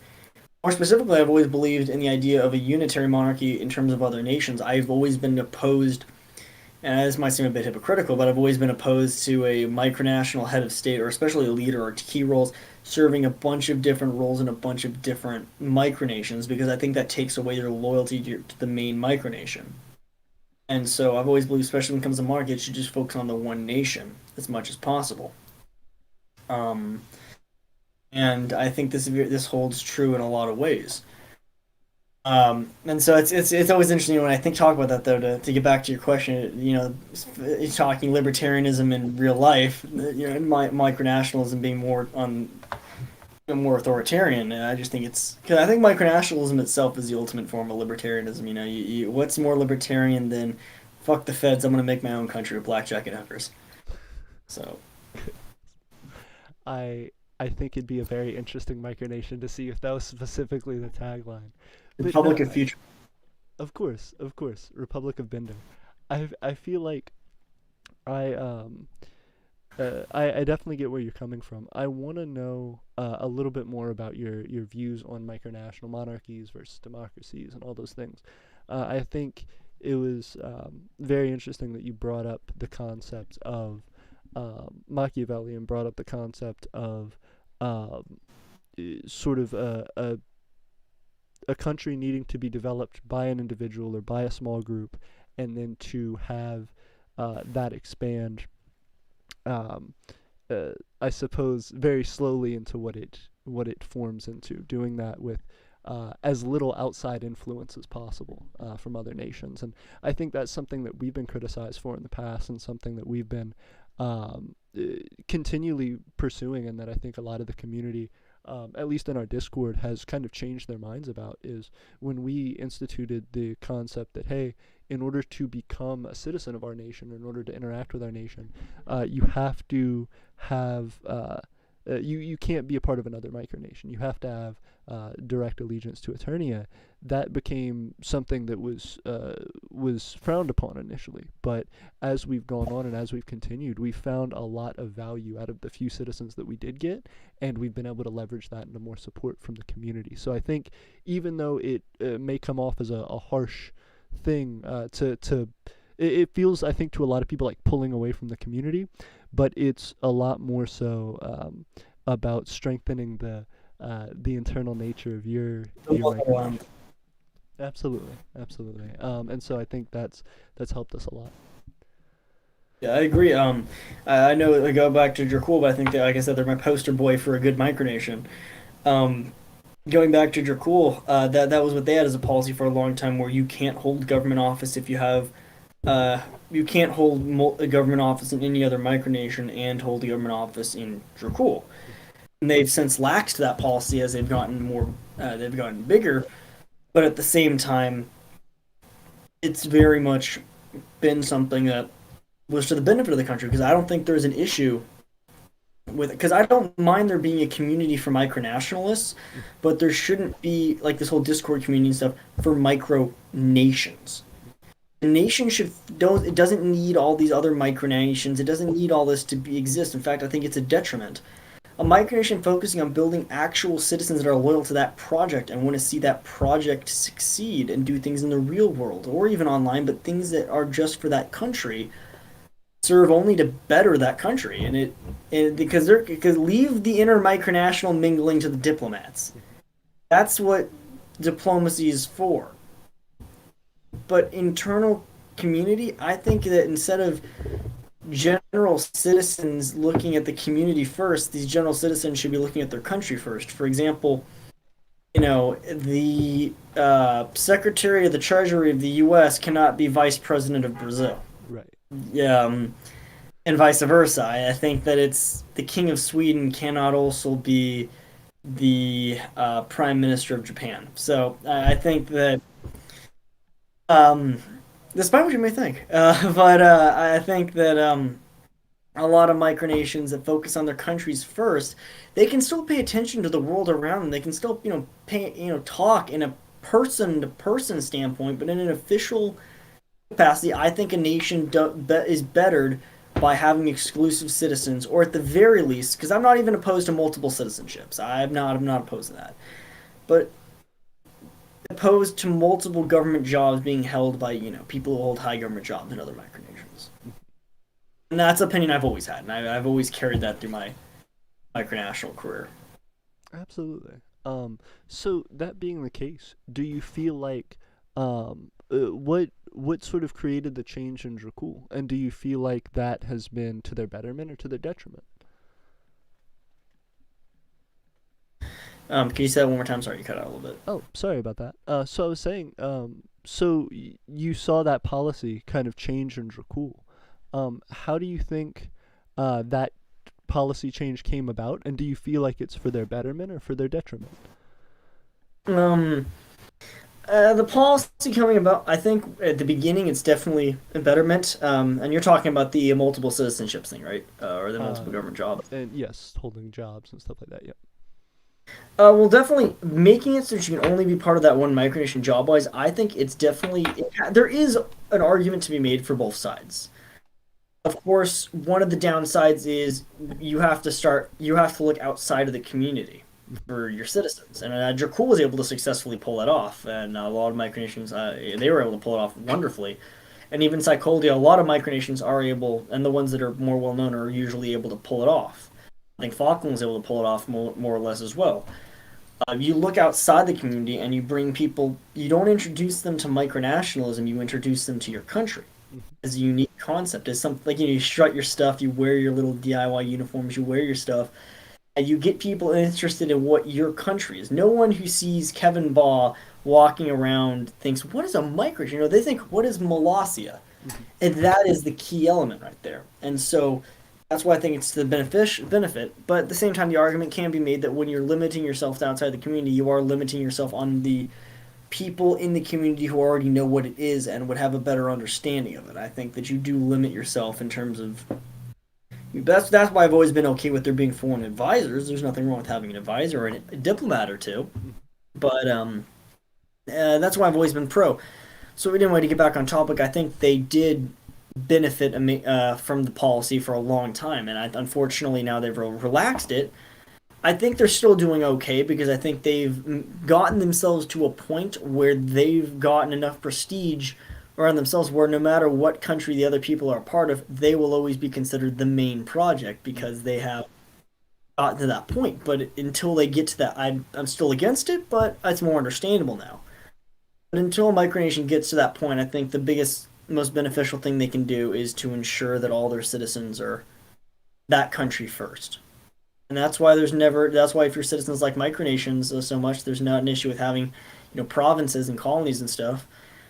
I think a big thing that micronations need to avoid is avoid regionalization. I think that needs to be a big thing that needs to be avoided because I think if a micronation is going to merge or a micronation is going to work together, it needs to be very unitary because regionalism doesn't work. That's what killed Falkland, for example. We became a union of 3 different micronations under Falkland's leadership, and it worked great for a while. But once we introduced that third micronation, regionalism started to be imposed. Like kind of like a different states. But the problem is once you allow that regionalism to exist, it's like what killed the Austro-Hungarian Empire. Everyone wants their own nationalism reflares up for their own state, and they stop to see what the point is. They don't have a shared identity, so one tiny disagreement is all it takes to. Absolutely. And I think that's a resounding statement on why there has to be some value and some connection between those nations as well. A lot of people, I think, are really easy to jump in, or are really eager to jump into a micronational organization or into a treaty or an alliance or something like that, or even to the extent of merging their nation with another nation. And every single time, just about, it seems like it ends with one of the nations either breaking off and having some sort of rebellion or some sort of very public argument against the group that they were in, or at the most intense level, it just makes somebody completely dissolve their nation, and the project just sort of crashing and burning very publicly. And I think that's super disappointing because there have been a ton of micronationalists that I've met that say, the community isn't good. There's not help for me here. There's not the things that I want. And I feel like issues like that, experiences like that, where people haven't really thought through what they're trying to do and what their aims are as a group, can lead to that negative experience of the community. Definitely. And that's why I think I agree. There needs to be a uniting idea, and that's one of the biggest things. Even in a micronational organization, for example, since we've talked about it so much, let's say a micronational EU sort of thing, it would need to appeal to a common set of values. So micronations with a common set of values, an organization, one of the common set of values could be the ideas of micronationalism or the appeal to classical micronationalism, which is what I've always called it, is old style of micronations. And I think that's one of the things you seem to prescribe to as well. What a lot of people are starting to go back on is the ideas of classical micronationalism. Can you define that a little bit further? Yeah, I would define classical micronationalism as looking back at micronationalism, the way they operated, I'd say from the late 1990s to the early 2010s. Sort of the style of micronations focused on being countries, but they focused on themselves. They got citizens, they built flags, they seemed to almost have better, better. A lot of things were better quality. They'd put effort into newscasts and such, and they'd be like Molossi with their little wars and stuff. They'd have fun with it. They'd have fun with the project, and it had a community spirit, but at the same time, it wasn't so oversaturated. It wasn't so filled with modernity. It had a soul. And I think that micronationalism as a community has regressed over the last couple of years, in terms of quality, in terms of how we operated. And I think, unfortunately, a lot of that does come with the large influx of kids, which is this whole other thing because it's kind of hard to deal with them because everyone wants them to join, to not to join stable micronations, but at the same time, micronations that want to do anything don't want a nation full of kids. Yeah, well, I think it's a difficult situation because as a micronation, you definitely have to determine, are you looking to a general audience? Are you looking to an audience of a specific age range? That's something to consider absolutely for your nation. But in addition, I think whether you're trying to get somebody who's younger in the micronational community to join you, or to even just to approach micronationalism in a different way, it's really hard. It's really hard to give direction in and of itself. A lot of the time, no matter how somebody is directed by a community or is mentored by a group, it ultimately seems like it comes down to, especially with micronationalists being independents and gung ho with what they want to do.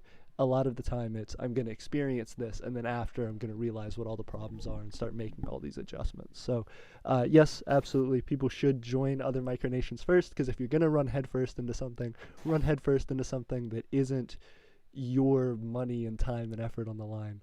And also, it'll just get you in front of those people who can show you exactly why you need to be doing things in a more professional way, in a way that is more in tune with the micronational sphere at the time. Of course, yeah.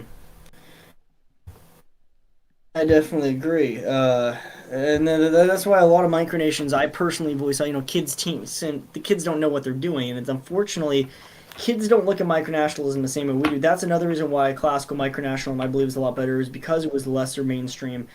There were just as many kid micronations then as there are now. For example, I was a kid micronationalist. I started in 2007 when I was at the end of being in elementary school, when I first got into the micronational community.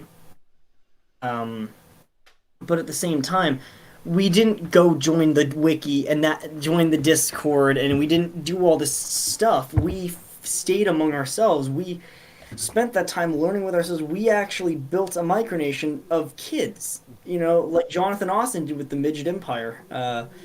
They that's the unfortunate problem with modernity in the community. Why I think unfortunately, there should be some age requirements, and I think there should be some requirements in general for a micro wiki page to exist on the wiki. I've always thought that not every micronation needs a wiki page. Like, not every human being needs a Wikipedia article Yep. about them. Unfortunately, not everyone's notable enough. But I've always just believed that. I've always believed that micronations do need to work on that, and that's also another facet of classical micronationalism. Absolutely. The way that we've categorized it in the Empire of Aeternia is based on kind of the project goals, and so we've classified it based on like realist and fantasy, where regardless of age range, there are, but definitely leaning younger, there are categories of micronations that just aren't. Their purpose is not to build a country and to have citizens live there and to seek independence and recognition as a sovereign state. A lot of micronations are specifically like a community club, like a small There's organization nothing wrong with for. that. Yeah, Honestly, absolutely. I think some of the best micronations are the ones that are community clubs. But unfortunately, yeah, when they're kids, that's another thing too. Let's say a micronation wants to be a serious secessionist state. A 12-year-old does not have the ability, knowledge, and no one's going to join them. No one is ever going to join a 12-year-old in forming a new country, legitimately. Absolutely. Well, and so then that's a whole nother thing in like the realist camp as well. Like, we subscribe to being realists, but in the realist camp, there are also things that we like watch out for as well. Between like secessionist movements versus like different types of independence movements. Well, So that's the thing you know too. Secessionist movements aren't micronations. They're a different category. So new nation projects and secessionist states could be considered unrecognized countries. They could be different. Micronations are, and it's a definition. Unfortunately, a lot of people forget, and this kind of goes back to that classical micronationalism: is you declare independence and you act as your own country, but at the same time, there's still an unspoken understanding at the end of the day of what you are realistically, what you actually are. And unfortunately, that's also what a lot of kids and younger micronationals and newcomers don't seem to get because it's an unspoken policy. They take it unnecessarily too seriously. well, and I think that's the thing that we've been trying to work on the narrative of as much as possible is the Empire of Aeternia considers itself a real nation. We are independent and we're seeking recognition from other nations. So are But we. That's a yeah, good thing. absolutely. So it's not something of, well, kid, you need to tone it down. It's, well, what is the way that you're trying to do this? Because if you consider yourself 100% dedicated to your thing and you want it to be viewed as realistically as possible, then absolutely, like you said, you need to make sure that you are focused on absolutely what you realistically are. Yeah, focus And on the real world. If your goal is to be an independent, recognized nation, well, that's a great goal. Again, baby steps, step 1 through 3. Start a micronation, actually build a damn country, and at least for God's sake, turn 18 first. Um, or at the very least, 16. I We'll say 16. Yeah. And I definitely respect that. I think that's another thing as well that people need to understand. If you are somebody younger in the community, and this is something I've advocated since the beginning of my channel when I realized there were younger people that were coming into to viewership of it, have parental guidance, even up to, 16, 17. Have, have somebody who is monitoring your nation and is watching out for what you're doing. Even if you don't have Because to want them, make them citizens. Do something to, yeah, have some little bit of oversight. absolutely. Just because, one, the more people that are in your micronation in general, the better, and the better that people can handle problems. Because the reason you want to create a nation is because it's better to have more people than fewer, right? And the other thing is that, yeah, absolutely, it will make sure that in the case that there is some legal discourse that needs to be taken, or in the case that you need to interact with someone directly, or any number of things that you couldn't handle all by yourself, it is necessary that you have your biggest asset and your biggest ally, whoever your like parental guardian is, who can stand in the way legally and help you figure that out. So please inform people of what you're doing on the internet. Agreed. Yeah. And so going back to the those larger issues in micronationalism and dealing with what a micronation is, I think that's kind of how we focused our goals more, is by creating those definitions in realist and fantasy, and then trying to say, okay, well, that being the case, what is the thing that does make people pay attention? What is the thing that does really show credibility and show value to others in the real Well, world? you said that all goes down to leaving the echo chamber and actually going in the real world. You want to be a country, even a social club. Micronations need to focus more outside of micronations than they need to focus on within the community because you don't need to convince a bunch of other micronations that you're a micronation because micronations are micronations to other micronations, regardless if those micronations think you're a micronation, something like that. And yeah, that's the thing. You need to focus on just being a quirky little project. Mhm. Agreed. And I definitely think, having citizens and getting out there in the community is the biggest thing. If people don't know about you, if people haven't heard of you, it's hard for them to support you. But in addition to that, I think as well, having like that culture made, having those projects and those ideas in mind for, well, what are you actually doing with your nation? You have all this group of people, you have a flag and a name and all these different things, but what projects are you supporting? Why is my help to what you're doing beneficial? What do we get out of it? and so that ties into economics or into philanthropy or whatever it is that is your nation's primary driver. Yeah. Yeah, And I think going back to your experience in the micronational community and having been a part of different micronations, do you feel like you've come to understand for your shahdom, for your nation, what it is that that path looks like? definitely. I definitely have a set idea. I'm setting out with a set goal. As I like to make a joke, kind of Rafsan's kind of like a poor man's Kalsahara. Um, one of the things I did was I knew with this project I kind of looked to places like Molossia, places like the classical nations. I decided this is going to be a place for me to, almost in a way be artistic in a way. Play almost like as the Shah, kind of play almost a caricature of myself. Act. And this is why I'm having fun with micronations. It's not simulation. I plan on. I own this acre of land in the middle of the buttfuck desert. I'm building a fire pit. We're putting up a flagpole, and we've opened it up for people, allowing people to camp on the land with realistic goals. If people want to visit the land, they can.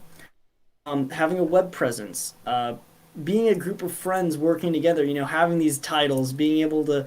A lot of members, people who've working with me in the group are people who are a lot of gun owners. So we have like a little militia going with us where we use it. We go out to the desert and go target shooting. Um, some former ex-military people, ex-law enforcement people are working with us as well, and it's who I know personally, family, friends, and people I hang out with through the Libertarian Party, especially going out and enjoying ourselves in Rafistan. And the goal eventually, of course, is to make some media attention. Maybe be on a local news story, a quirky little country, kind of like I said, like Cal Sahara or Molossia. Guiding people on tours, and being an eccentric persona of myself. When I'm wearing the dictator uniform, when I'm wearing the hat, when I got the oversized aviators on, I'm not just Charles Ross, the guy, Charles Ross, the security guard, Charles Ross, the libertarian politician, Charles Ross, the guy with the medals wearing a suit. I become Shah Alexander the First, the great, the dictator of Rapistan. Um, you know, uh, I become, Alexander the First. I become the Shah of Rapistan. I become someone, and this is what Mike. A lot of I think you can agree too. It gives you the freedom. I become somebody new. I become myself, and I'm not someone fake, but I become a more exaggerated form. I can be, snarky, sarcastic. I can be the evil, scheming despot that I want to be. Mm. And I can crack my whip as my serfs raise my flag, and I can do my best Mussolini impression as my nation annexes the property next door. And that's what I've always viewed as the key point of micronationalism is you're being serious. And that's what makes it so hard to explain to non-micronationalists too, because you're not LARPing, you're not role playing. This is real, but at the same time, you're also just having fun with it, and that's what I want to do with it. I want to be someone in the community, that can be looked up to, but I want to be someone in the community that is a real nation, but that shows an idea for how you can run a country, but have fun with it. Absolutely. Understand that at the end of the day, the real Rafistan is I'm a dude who owns a property in the middle of the desert, and if it's my land, and if I want to dress as a goddamn Idi Amin, if I want to dress like the Admiral General Aladdin of Wadia and prance around in a suit, going to Microcon and acting like Ahmed from a Jeff Dunham skit, no one's gonna stop me. And that's what Rafistan's goal is right there. Fair enough. I definitely think that that ties a lot into the concept that when you create a micronation, a lot of people, or at least I know for myself, are drawn in by micronationalism because there is this opportunity to change norms, whether it is norms for laws and for economic ties to your nation, or whether it's things that are just culturally based or identity based. Changing norms like that means that you can say, "Hey, this is perfectly real, like you're describing, but this is allowing me to be an authentic form of myself that doesn't get uh, that doesn't get necessarily the same connection in the norms of society right now. That this is something that I can develop as a dream and a hope for the community that I'm building to inspire other people and to embrace other people's identities and who they are and what they want to be. And that makes living in a society so much cooler than just everybody trying to do an act the same way, but pretending like there's not this unique three-dimensional form of themselves that may not be always shown. Agreed. Yeah, it's interesting. Micronationalism exists in a weird way. I like the people who coined the term, like the fifth, the fourth world, or not a third world country, or like a fourth world, fifth world, something like that. Yeah. Um, I like those terms because it really is true. Micronationalism exists in a world of its own. It's interesting. It's in that gray area between reality and fantasy, or it's real, but at the same time, it's not real. You know, it's the end of the day, it's friends coming together, it's people coming together with a common goal, whether that be to make a country that shows what the world would be, what they would do if they were in charge, or if it's because someone wants to be king and people want to work with them. It's just it's adventure and it's creativity and it's unique and it's personal freedom. At the end of the day, there's nothing more micronational than hoisting your own flag, no matter who you are, and hoisting it up and saying, "This is who I am. I'm proud to be who I am. This is what the change I want to see in the world, and this is how I do it." And these people, we're all working together to make it happen. Absolutely. I definitely think it's uh, shooting for the moon, but with steps planned, for sure. I can appreciate that.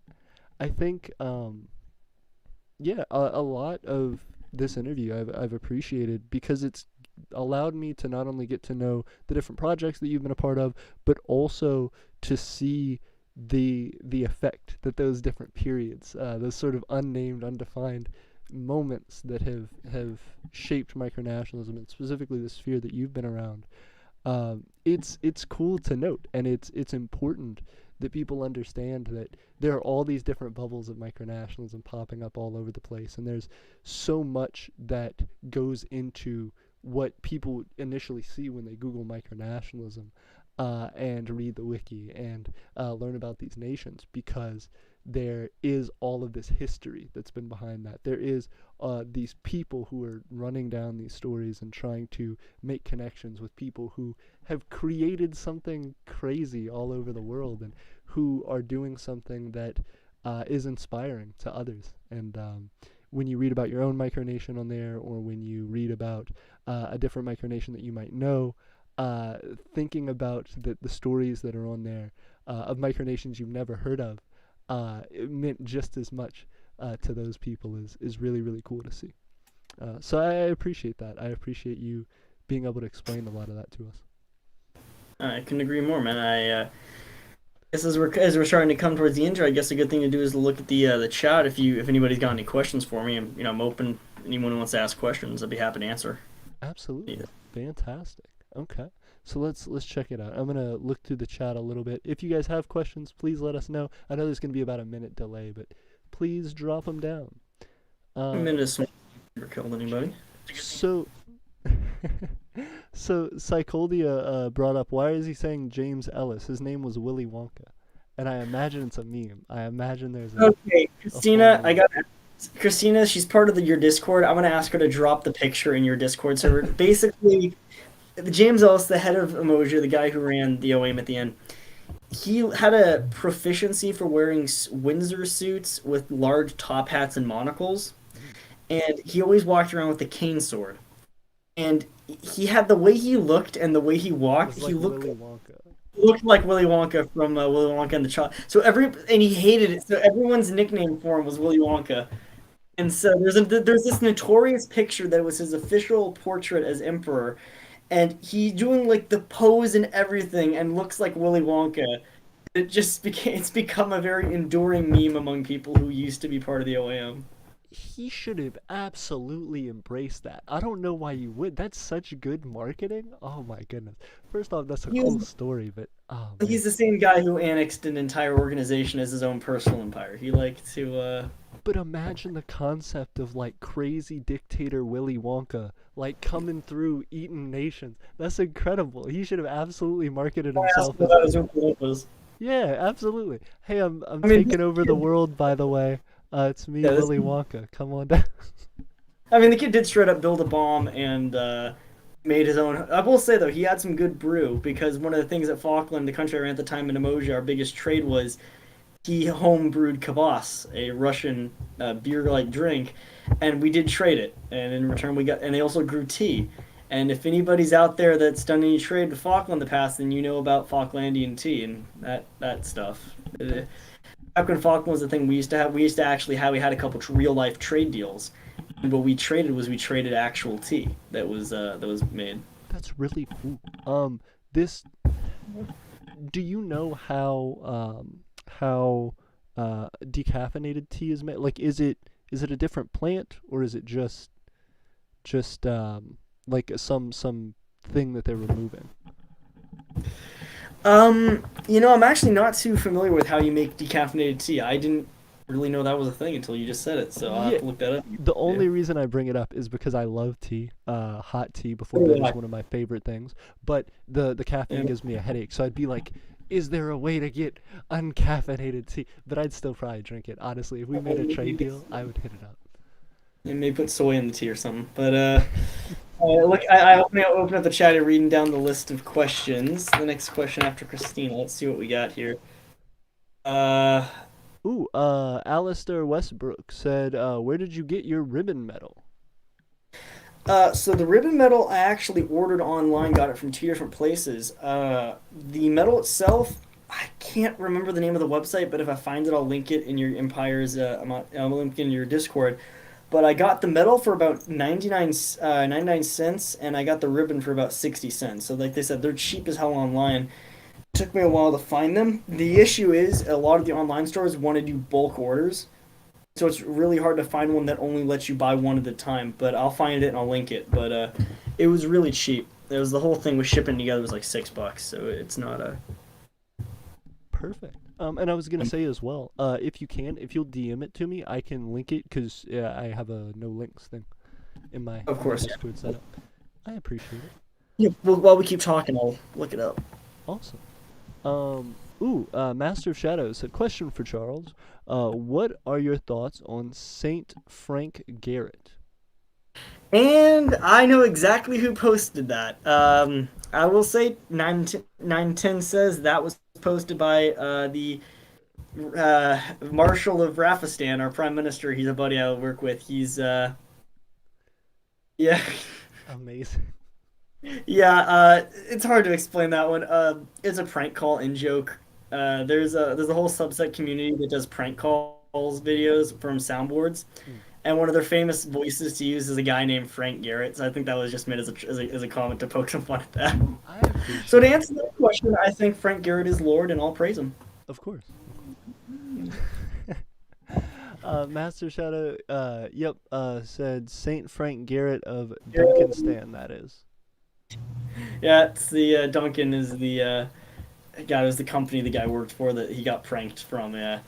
All I can say about that one is I don't know what I can say about it that I can say on the stream that's appropriate for kids. But let's keep looking at some comments here because I think there's quite a few people in the chat here that have made some comments. If I scroll up, because we can, cause I feel like if we scrolled up a little bit, we'd see more comments, questions. Oh, absolutely. So one of the things Manu commented about wanting to do more of a community club organization than an actual sovereign state. Fair enough. Manu, let me ask you this then. How do you feel like that affects your view of micronationalism? Because if you're not trying to grow a country and develop it for that purpose, if you're specifically trying to do something that is more fantasy, what is your interest and where do you feel like you fit in the community? I would like to see that their response to it, and then I'll read it out loud here once they respond. London Wick government says he knows something. There's an Oh yeah, organization like that coming. They were referring to when you and I were talking about the economic community. I got some DMs about that too. People are thinking, wait a second, are you guys planning something? They know more. It's a secret. It's a secret. Yeah, Uh, you're out. Our joint venture to buy out the entire micro community. Yep. I like how there's actually someone in the chat, Ava Braun's new husband. oh goodness, Oh, yeah, that. yeah. Mm, mm. The Uh, problem is I can't tell if they're a kid running LARPing a micronation or just a regular troll. I know when they're a regular troll, but your question was valid. well, so the um that's been a whole thing. I got an email from that person, describing their situation, and it's legitimately concerning to me, and I don't want affiliation with that person. Yeah, I They're got the like, same message. Yes, they're descendant of Ava Braun, a postmortem Muslim yeah, jury. yeah, Yep. mm, They messaged me too. They I'm messaged me. I'm concerned. Please don't do that. You should They're a change troll. your methods. One million They're percent. they're a troll. Well, yeah, I do like their question though. Their question was valid. They asked, "I have a question. Can you create an order of knights in your micronation?" Yes, you can. Creating any noble order in your micronation kind of goes along with the mark, like fun things you can do.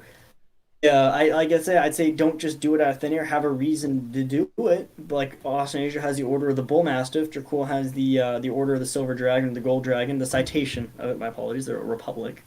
Um, oh, one sec, my dog's screaming to get out. But give me 10 seconds. Yeah, you're good. All right, come here. I'm glad. Uh, anyway, I guys get a good shot of my pants as I sit back down. But yeah, creating a micronational order, knighthood, lordship, anything like that is genuinely something that I think any micronation could do if you put a little effort on it. If you had the money, resources, like Psycholia has actual physical medals they issue out with the citation. So does Molossia with Antarctica, those places. Dracul does physical ones too. If you're a little bit strapped for cash, it can just be a symbolic title. But yeah, you very much can do micronational noble orders. Just make sure it has a reason, give it a reason to exist. And the number one thing I can never stress enough, two things. One, don't sell noble titles Yep. unless you really want to. Maybe like a baronet or something. I mean, it's a way to make money, but don't do it unless you're a really well-known micronation. Otherwise, no one's gonna buy it. I also There's feel gonna weird about it though for well-known micronations because I get the support and it's like, yeah, they have enough be group, some but legitimacy. I don't like um, any name. Sealand really gets me with it because I really like Sealand, but they always make me sad whenever I see the ads for become a lord or lady of Sealand. It always gets me. Yeah, it's Yeah, I don't like him doing it in any way, but I think at least if you're gonna do it older, and maybe do a baronet because baronet titles are actually meant to be sold. That's how they were founded in the UK, is they're purchased. But in terms of nobility, the second thing I gotta say, other than never sell it, is don't give it away for nothing. Make them legitimately worth something. Because if there's a select amount of people able to get it, and there's an actual air of they're actually awarded for something. If there's something that you have to work hard for and aspire to get, then it makes it a lot more worthwhile when you achieve it. It makes it a lot more valid. 100%. And I feel like that also goes hand in hand with be really careful about who you pick, because the more that person after they are awarded their title goes on to do noteworthy things and goes on to do things that are even just consistently helping your nation, even if they're not super well known or anything like that, even just something that is valuable to you and your nation. If someone is tried and true, uh, determined to help your cause, and is a real poster child for that, then everybody who comes into your nation afterward is going to look up to that as something to achieve, and that fuels a lot of the support for your nation. Those are the idols. Those are the people that people look up to. And so when you just pick anybody who can afford the whatever to become a part of your government or become a lord or a lady or to have some special award given, it can make it feel worth a lot less just because it's like, oh, well, if that person could get it and they're garbage, I could easily get it. So I really don't want it that much. Yeah, that's the point. Giving it an actual air of of limited availability, giving it the appearance of being something that is sought after, is definitely a benefit. Absolutely. Well, Absolutely. I like the next question. Two questions. The first one being, who rolling up to Microcon in a limo with your allies? Hey. You know, you know we gotta do. You know what? That's if this quote unquote top secret micro Illuminati finance group ever comes into existence, we'll pull our money and buy a limousine for all the members, and we'll roll up in Microcon. I feel like I guarantee some nation's gonna do it. And honestly, it would be a arm and a leg because it's a limo rental in Vegas. Yeah. But I think that's the thing that's really interesting is that micronationalism uh, is interesting because there's a lot of progress, there's a lot of development that's made, there's a lot of noble causes that are achieved, but then there's just a ton of like flexing on each other, it which really which is just gets 50% showmanship. 50% of micro. Who can look like the biggest pompous jackass? Like, who dedicates most of their GDP to the royal expenses? In the real world, that's what causes a revolution right there. absolutely, but people want. I think in similar to like obsessions with like royal families and stuff in real life, I think there's a similar air in micronationalism Yeah, where to the point, who can look as real as possible? I think the goal is who can trick the average person more into thinking they're a real, royal. Like, imagine you're in DC. You see a gay pride parade worth of micronationalists, like same equivalent to a bunch of guys, their medals and shit, walking down the road. It looks cool. It's pretty funny, but the more bedazzled your uniform is, the more dictatorial. It's the same mindset the dictators have too. When you want to look good, you see, let's say you're outside of you see like there's a summit, a bunch of world leaders showing up, and you hear it's a micronational summit. You don't know what micronations are. You think they're like small like Liechtenstein. You see a limo pull up and some dude walks out with his suit on when he's got a metal rack, and he's got a rod, and he's got a couple friends with him who are all dressed as security, which is what I've wanted to do. I gotta find some friends to go with me with suits and blackout glasses because I'd love to have my own security. And you think it looks legit? It's showmanship, and that's part of the whole micro experience is showmanship, and yeah, that goes along with having fun. absolutely. And I think that would be one of the things that gets a micronation more recognized is being able to show up to events and having more regular activities that are just like look really official or are really bombastic in some way. I do think if like a row of limos showed up to MicroCon, people would really start to turn their heads. Yeah, Um, Admiral Jim Dean walks out. absolutely. He's like I signed up for the wrong convention. I thought You know, this I was would honest something to else. God, I think the funniest thing that could ever happen in the history of micronationalism is Sacha Baron Cohen ever found out what micronationalism was. I'm not telling anybody watching this video to email his office or anything, tweet him or anything. No, don't do that. Don't get your fans to tweet him or anything. But if Sacha Baron Cohen found out what micronationalism was and came to a microcon dressed as the dictator, I think that would be the crowning achievement of our community. That would be the height of our community's success. I agree. I agree. If you see Uh, Sacha Baron Cohen showing up as the dictator. absolutely. And it would be interesting too, because then I want to see how other micronations react to that, right? I want to see how Like, him and Kevin Ball. I want to see a conversation between those two. I think it'd be funny. Well, that's what I was gonna say. I feel like Kevin Ball and he would bounce off each other, and it'd be funny. I feel like there'd be other micronations where he'd go up to him and he'd be like, "We're doing the same thing," and other people would be like, "No, no, we're not." Would you like to what is your nuclear program? Yep.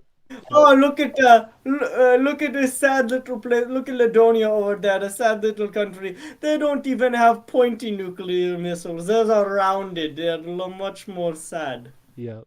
Yep. And so it definitely seems um like a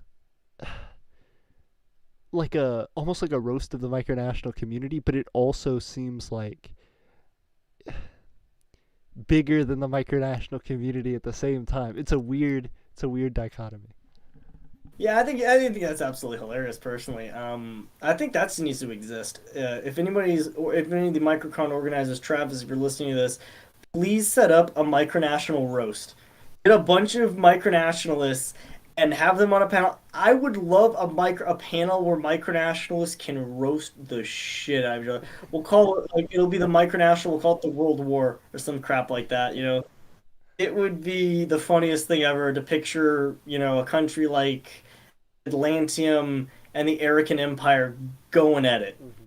or watching micronations with different political ideologies just railing on each other. I think that would be absolutely funny. But back on the question, though, we got a couple more questions. One of the questions is, same guy, what do you think of Microcon? Question for both. So I guess you can go ahead and start. Oh, I appreciate it. So for me, I am excited about MicroCon, but I feel like, well, to my credit, I have never been to MicroCon, so our guest will actually have more to say about that than I will. But I feel as though um, I'd be excited about MicroCon because I think the connection to other large nations is really important. It's really cool. But the thing that I would be trying to figure out is I feel Microcon is more about making those initial connections and more about, if you have had contact with a nation that's already at Microcon, potentially having some planned event that takes place there, like presenting of a medal or of some negotiations or something that would happen at such a big event. But I feel like there is very little, I imagine, that happens in terms of actual, like, planning or concrete things upon arrival. I'd imagine that's either pre-planned or is something that is like a formal initial meeting for a lot of micronations. So I would love to see, um, if that is not the case already, I would love to see more opportunities for micronations. Bless you. More opportunities for micronations at MicroCon to uh, connect with these larger nations and to hammer out deals and um, activity with them. But again, I don't know that. I would say that if it is not something that's the proper etiquette for Microcon, I would definitely love to see that created in other micronational um, conventions, gatherings, etc. But yeah, I suppose we should leave it to the man who has been. Yeah, no, and I will say too, I haven't been to MicroCon either personally. I've never Oh, actually been to MicroCon. No, I haven't. I was gonna go to the last MicroCon, but COVID mm-hmm. Yep. um, killed it. But hold on one second here. And hello to everyone new who's joined the chat. New, if you're wondering what we're doing, catch you up. We're doing a Q&A right now. You're ask questions in the chat, and we will answer them on stream. Yeah. But to my opinion, MicroCon is.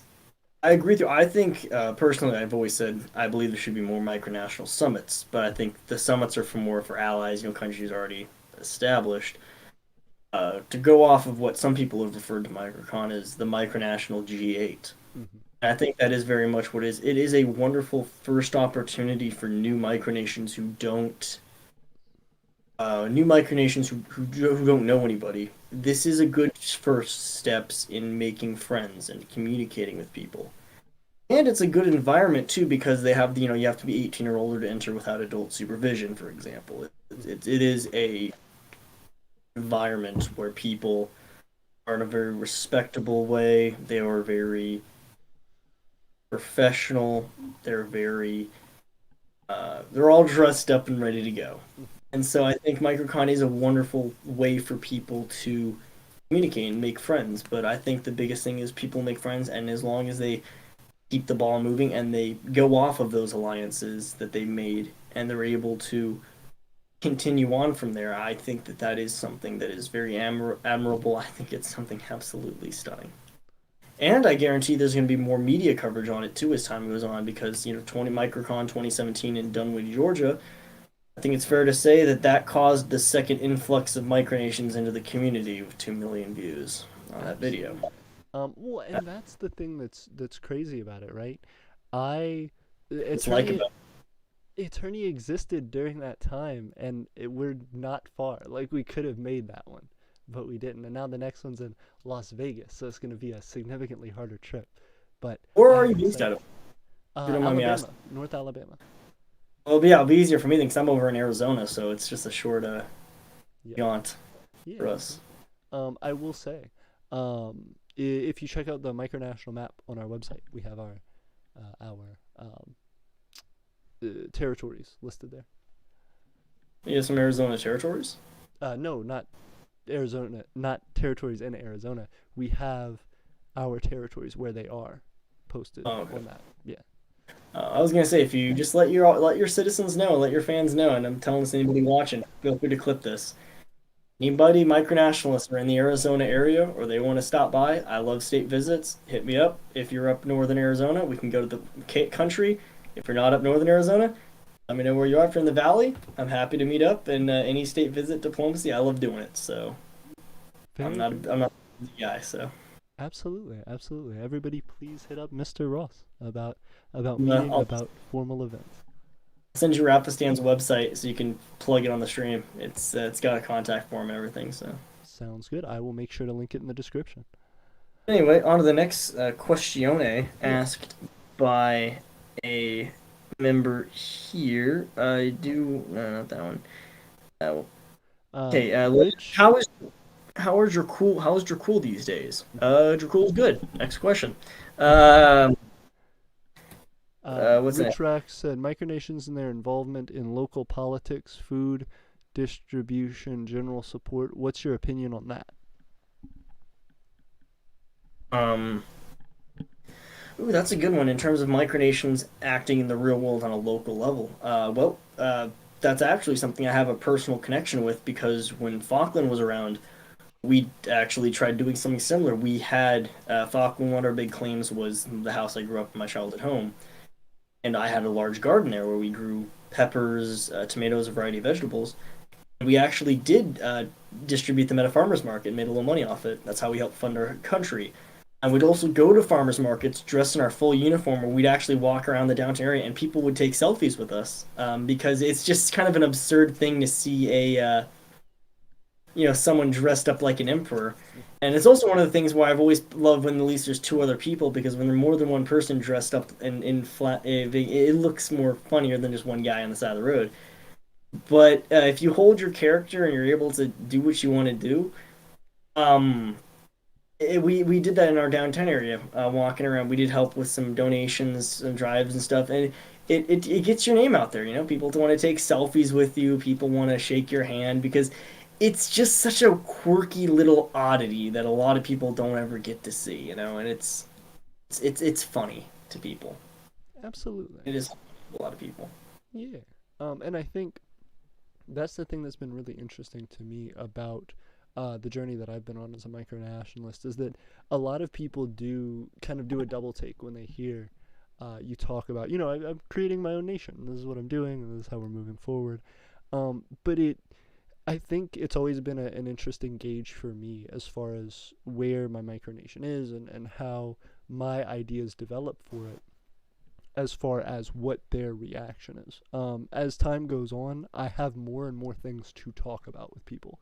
And, excuse me, I have a lot more refined talking points because I've been doing the show and I've been talking to people for quite a while about it. So whenever I used to go up to people and describe, hey, to friends and to family and things, say, hey, I'm starting a micronation, that it was an oddity, but it wasn't something that was there was too much inquiry on after that. But in explaining, especially over time, what it is that I'm doing, what the new projects that we have are, and finding ways to help keep people updated, that has changed. Where now I can approach people who I've never met before and talk about micronationalism and talk about my nation, and it's something that brings an interest. There is oh, what are you doing? Oh, you're making paper. That's really cool. You're doing hydroelectric stuff. You're doing forging stuff.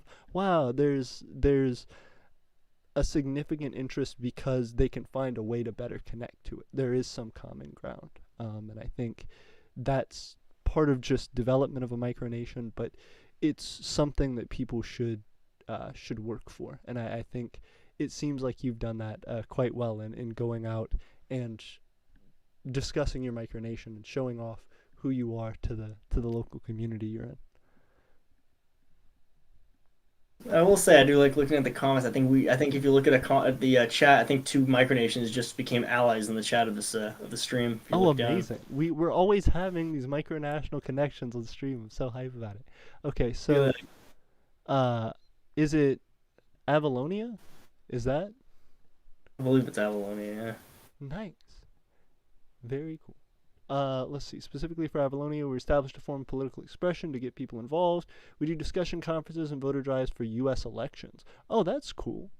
How has that been going? And do you feel like you've gained any support, ideological support, by the people that you have been campaigning for, or that you have been at least involved in the different associations that they're a part of?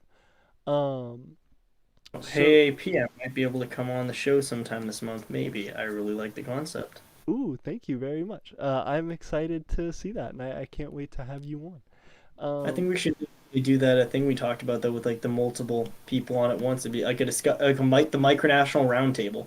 100%. I would love to do it. I want to come up with a few like general questions that can be like a lightning round sort of thing, where we would talk about one and we'd give people time ahead of time to kind of plan their ideas and have talking points, and then we can have each nation kind of rattle off their things and what they want and start the discussion there.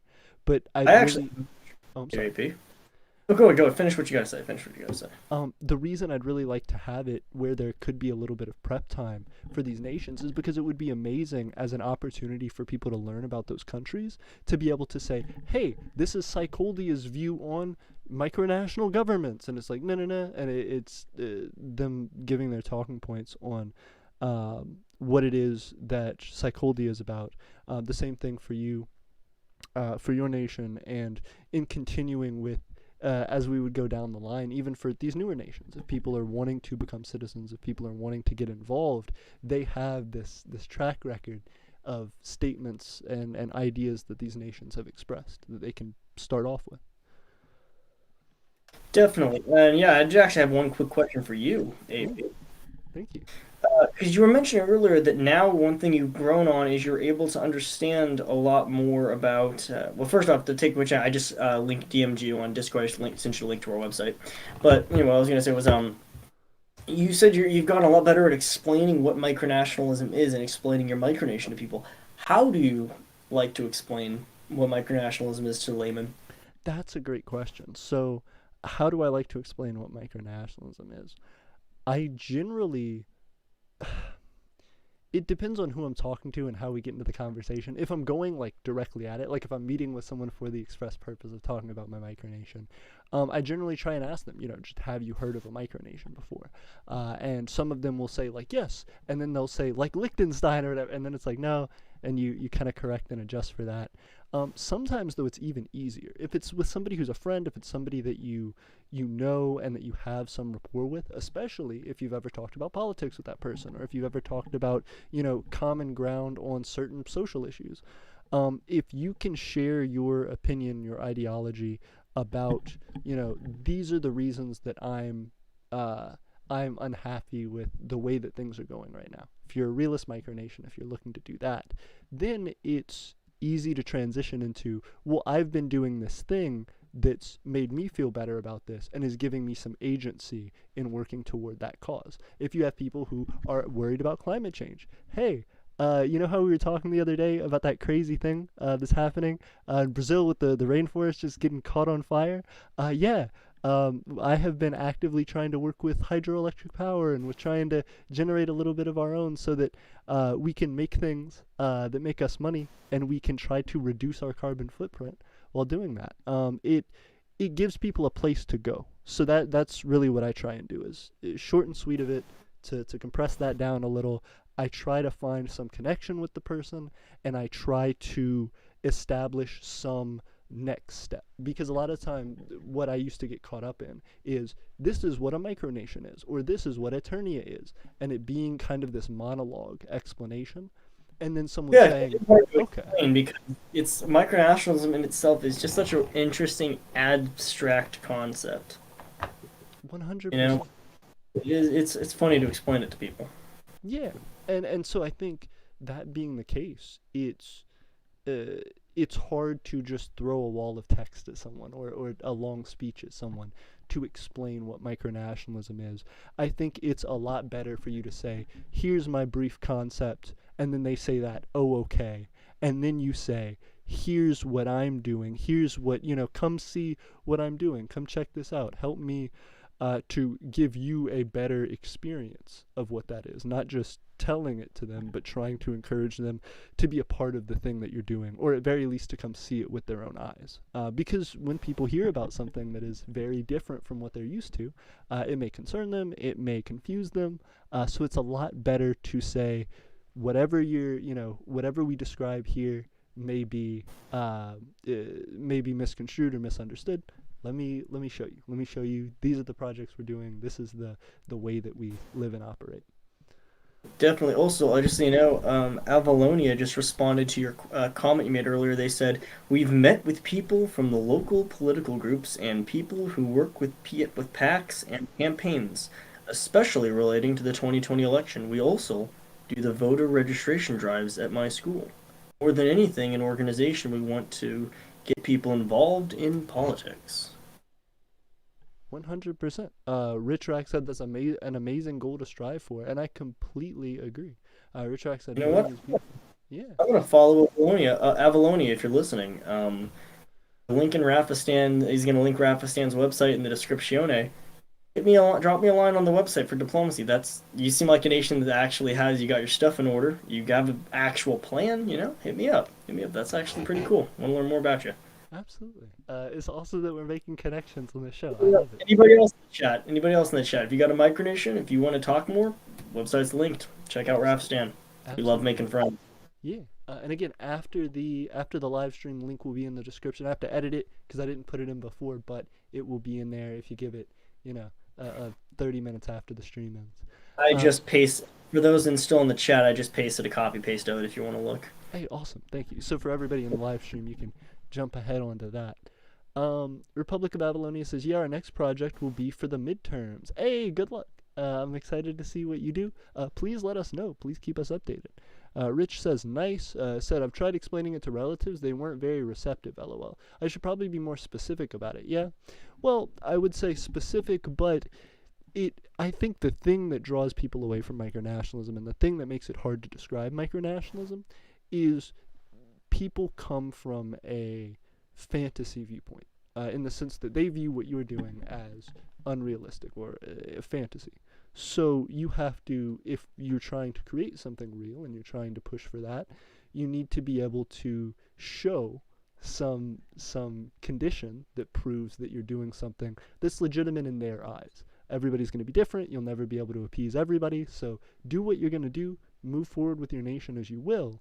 But as you start getting projects that you're proud of and that you're excited to show off, like those voter drives, you can discuss that at length with people and say, well, my nation is making a real impact in the world in this way. Do you like this thing that we do? Here's an opportunity for you to help progress that because our nation is fighting for the same causes that you're interested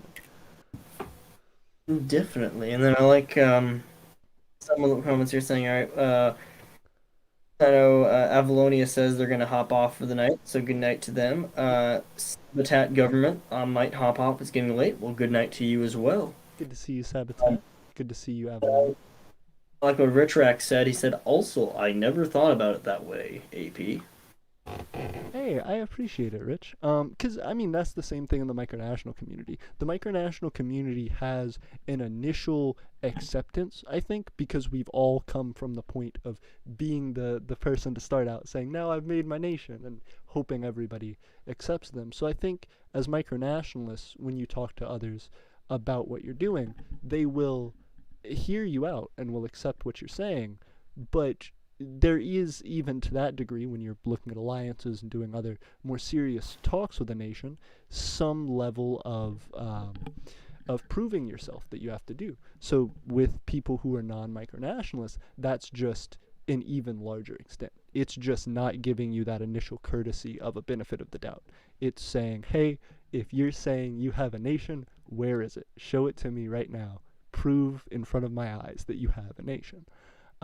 And that sucks sometimes to realize. But the quicker that you can realize it, and the more that you have those talking points to give, and those things that are true, legitimate proofs of what you are doing that you can show to people, you don't have to be worried about that anymore, because them just saying okay still allows you to elaborate. Them asking for proofs, or whatever your worst fears in a conversation about micronationalism could be.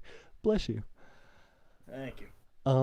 I feel like those can all be overcome by being prepared and knowing that what you're saying has merit and value to it, to a larger community of people. The more valuable you are, and the more that they should have heard of your nation, the harder it will be for them to argue against your existence.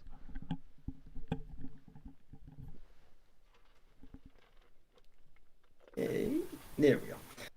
Definitely, I 100% agree. And the more people, as much as you get your name out there, it is always interesting because micronationalism is such a unique thing in where people are really able to do what they've always wanted to do. Micronationalists are able to go out and live the lives they've always wanted to live for themselves. They're able to do unique things. They're able to do things that you can't do in a traditional world. Like, have you ever wanted to be king? Or have you ever wanted to find out what happens if you chop off all the heads of your enemies? But those enemies were baked potatoes? Well, now you can. But that's what's fun about micronationalism. That kind of brings me on to, I guess, one of our finishing up points is, the different forms of geofiction where that comes into micronationalism, because that's its own, and that is LARPing, and that's something different. But micronationalism really does come in all shapes and sizes. Absolutely. And that's, yeah, again, that is like a larger topic, but to touch on it for a second, I do feel like it's something I've addressed on the channel before, but whatever your claims are for a nation really do define how your nation is seen, especially by the micronational community, because people have their own claims, people have their own interests, and if you do something like claim the moon or claim, all of Eastern Europe or whatever, it's really hard to back that up and to show that there is any support for you having that against the mass of people who would argue against you for that. So, Also, we do have a question. Another question pops in. So let's see. Charity asks, "What's your opinion over Charity? Greetings from someone who is not Charity." Well, I haven't heard of them before, but I will have to check them out. Charity? Do you guys have a MicroWiki article or a website? Because I wouldn't mind checking you out. Absolutely. So they have been in our comments for a while. I also don't know a ton about your nation. I know you're in our Discord, I believe. I know you're in our on our Instagram, and you have been in the comments of our videos. But I want to learn more about your nation. If I'm remembering correctly, is this nation South American? Again, from some of the Instagram posts, I believe I know a little bit of information, but I would like to learn more. Where can we reach out to you? Again, I know Instagram is one thing. Instagram, they have an Instagram. You're on the Discord. He says on the Discord. Why don't, if you got any websites or anything, why don't you link it on the Discord server? I'll check it out after the stream. Definitely. Absolutely. TSF says asking for a friend. Richak said indeed, and Tarrant said totally. TSF said getting a flag and constitution is definitely a first step. Because Rich said buying a flag and maybe getting a printed out constitution might be a good step, and was asking that as a question. I think, yes, symbols as defining your culture are important, but I would say don't go and spend money on that if that's all the money that you have to spend for it. Making things look nice and professional is a huge part of micronationalism. That flexing is a big deal, but it's more so about what you can achieve and what you can accomplish for yourself. If other micronations think you look professional, that's cool, but if you're not able to follow up with things that you're doing in the actual community that you have, it won't hold up, and people will figure that out pretty quickly. And additionally, it's also, like you said, it's beyond that too. being a professional micronation that operates um, effectively, like even if you don't have a printed flag, if you have a website that's worth a damn, if you which is free, most website builds are free. You are professional when if you take the initiative and you reach out to other micronations, they will make alliances with you most of the time. And if you're professional, if you conduct yourself accordingly, you don't have to have the biggest pool in order to build a good community. For example, not all states need to have a flag. Look at the states in Mexico where it's banned for them to have any flag other than the Mexican national flag. So they all don't have flags. But I still look at Tijuana as a shithole, but I still think it's Tijuana. I don't look at it and think, what is this, Southern Texas? But I'd say the Constitution's the best first step. But I'd say if you have the extra money, I think getting a flag is a great thing to have. And it's more than just looking good for the micronations. It's a real symbol of personal pride too. I still remember how I felt when I got my first micronational flag for my micronation, Falkland, right after it started.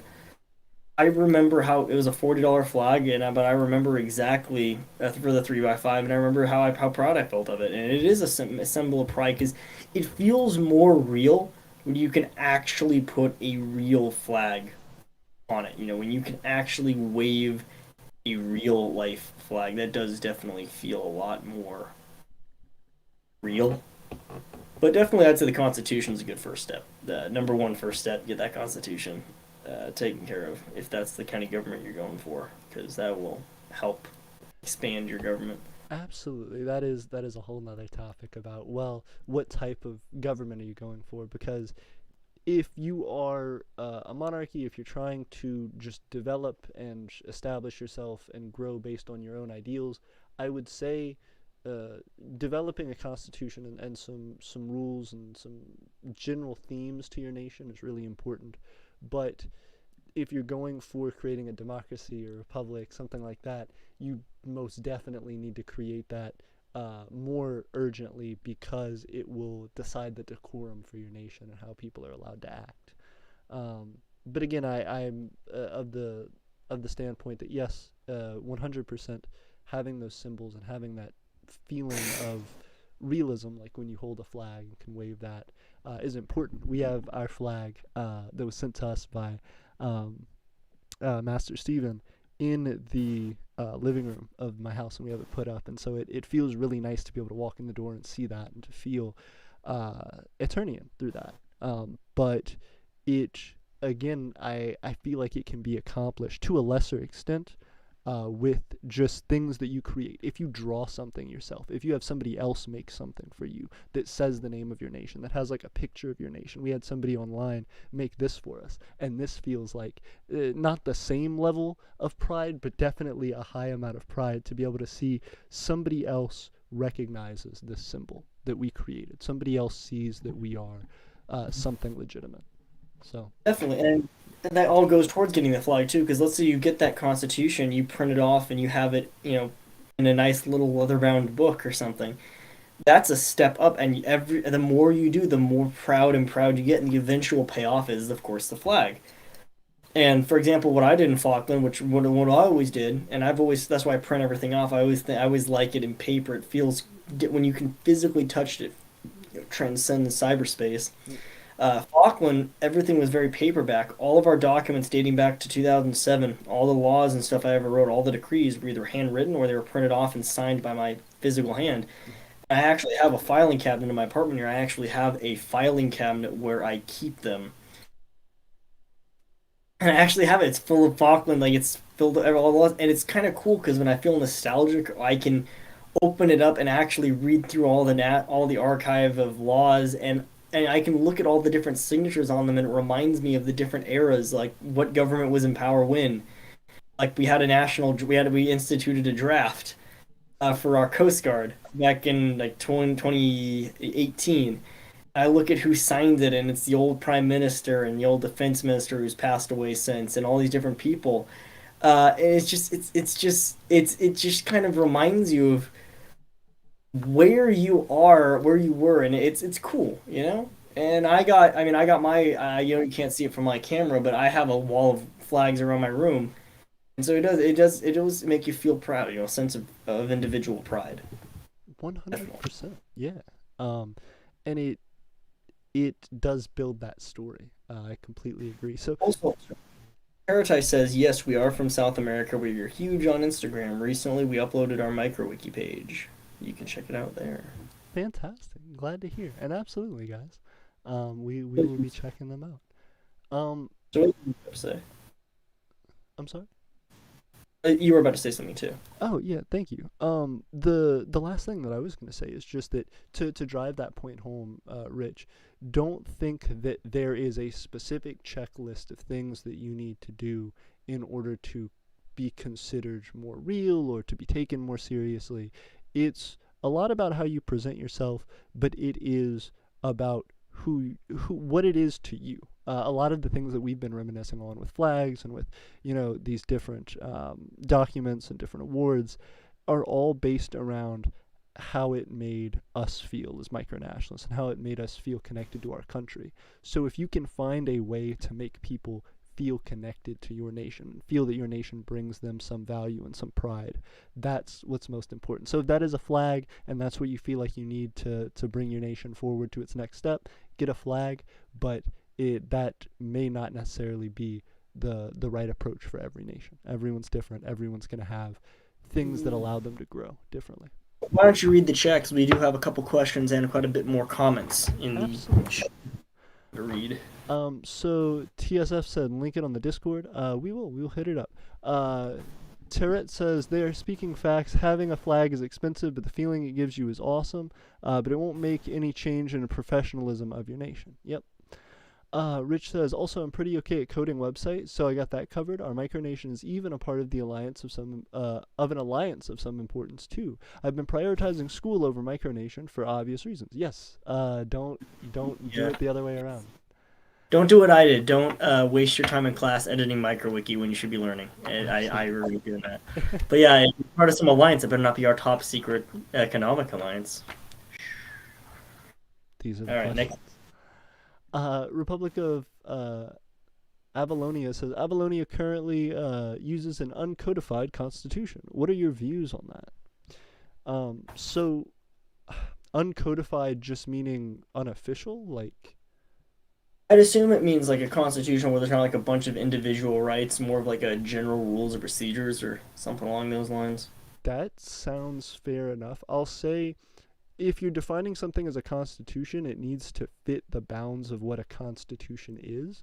So I would say, at least if you're calling it a constitution, try and shoot for the style and formatting of a constitution. But your founding documents and your guiding documents can be kind of whatever you want. Eternia doesn't have an official constitution. We don't have anything that we call our constitution. We instead have a guide of foundation and principles. And it says, this is why I founded this nation. This is the interest that we have, in a similar effect to a constitution.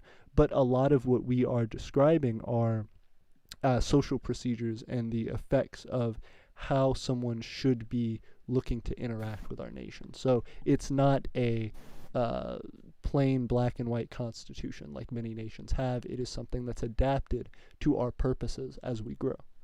So don't feel bad about having something that isn't 100% this or that.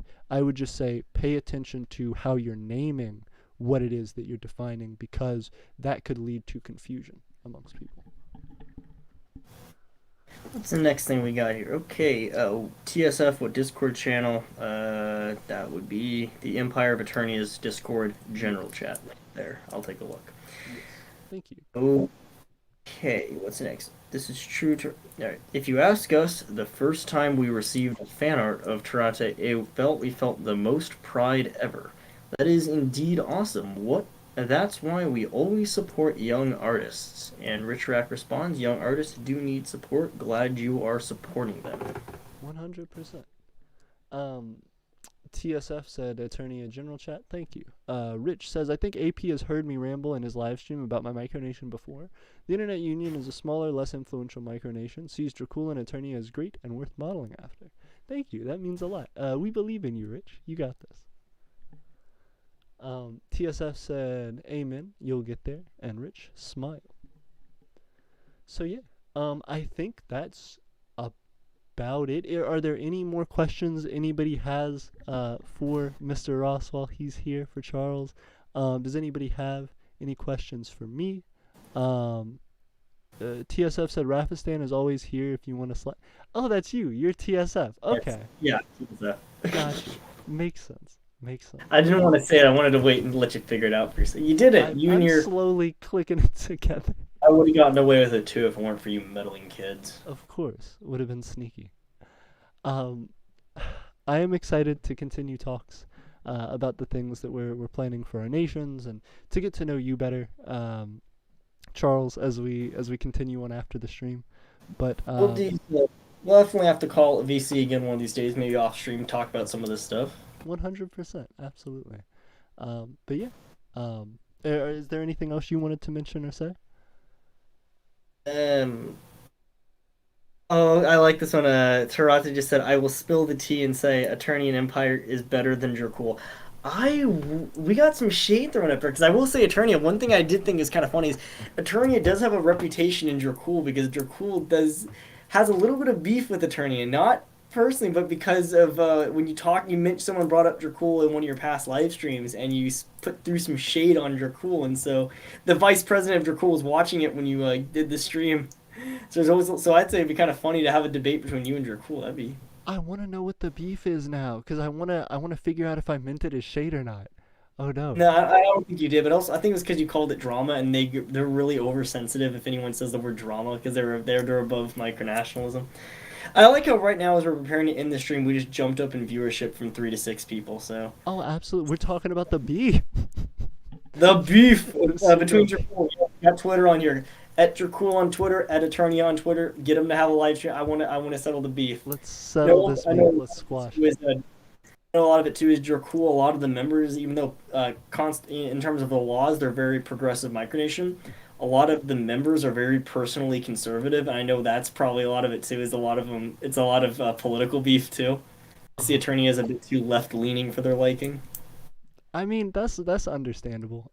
We've had that in our own community as well, and that's been something that in our Discord we've had to be more and more direct about. Is the concept that like, yeah, this Discord is to support micronations, but ultimately we're gonna have our final say on like how we're doing things and what the discourse for everything is. But yeah, Also, oh, I'm sorry. go. No, go ahead. Finish. We got all the time I we just need. Yeah, I just said I really want to connect better with Dracul, and I hope there isn't any sincere beef. No, Um, there's not. It's all lighthearted. If you guys reached out, you guys would be fine in a moment. It's just some joking. yeah. But I like Tarathe. Not a question, but Mr. Charles is looking handsome, and I'm not afraid to say Hey, it. somebody pointed it out. There you go.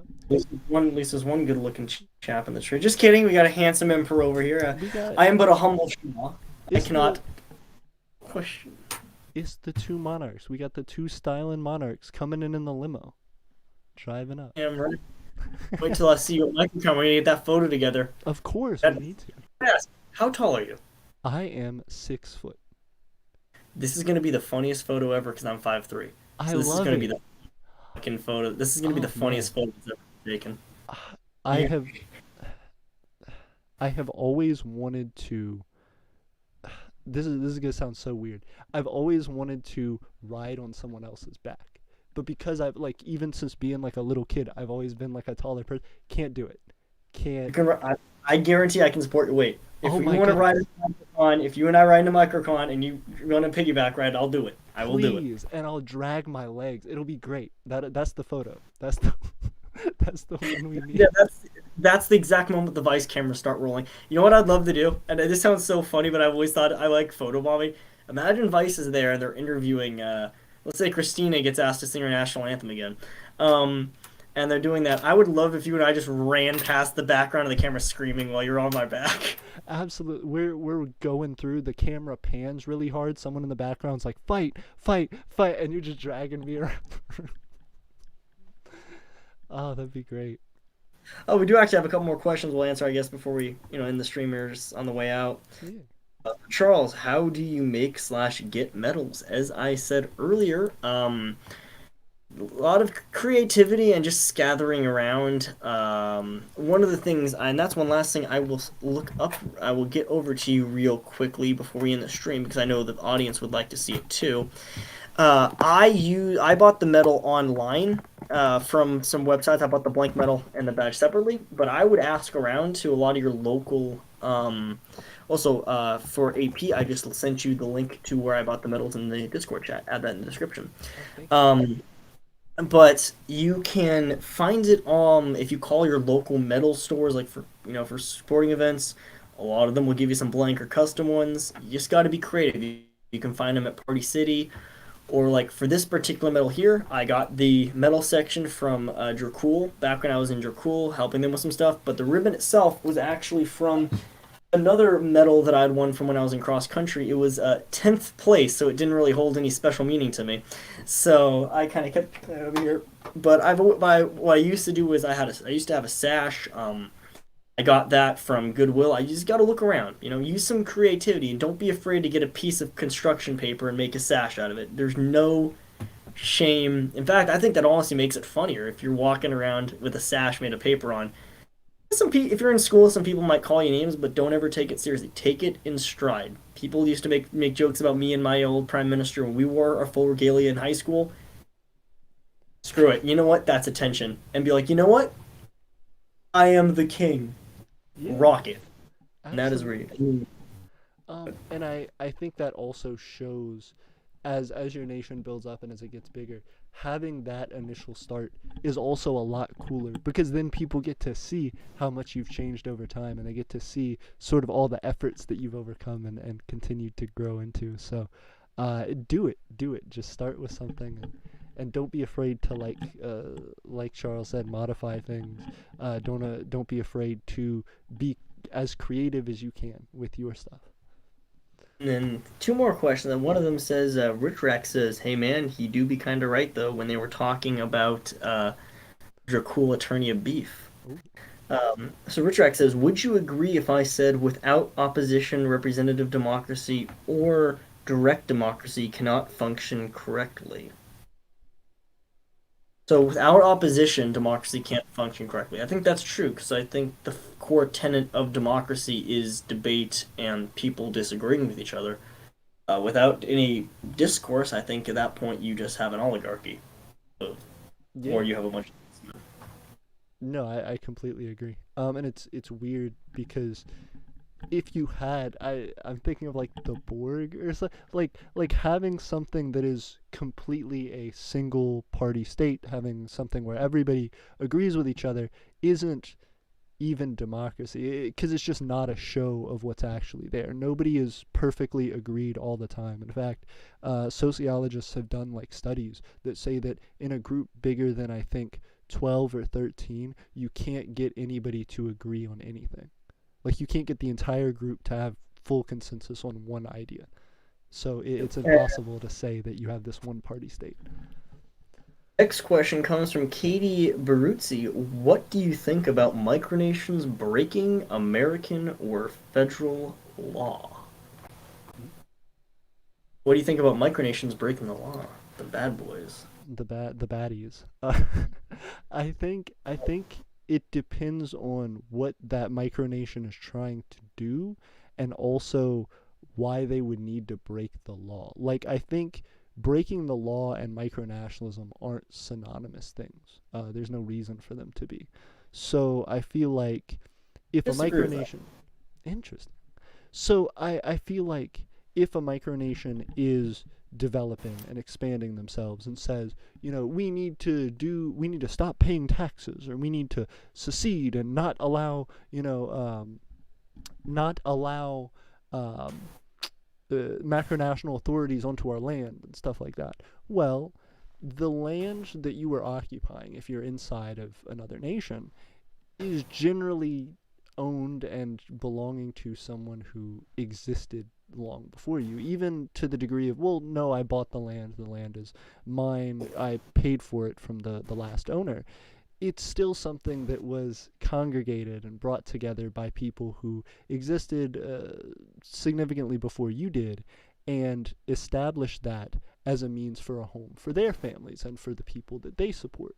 And so Yeah, while you may now be trying to develop something that breaks away from that, you shouldn't take from the people who you have grown from. You shouldn't be a parasite that's, leeching these things off of your I would say host it nation. depends too. You I should would be say it depends because just finish. I think one of the things, rule of the jungle kind of applies to micronationalism, where something's only illegal if they can enforce it and if it genuinely happens. Again, it depends. If your micronation is refusing to pay anything and trying to genuinely secede, then I don't think you're a micronation. That just sounds like a secessionist movement, which is not a micronation.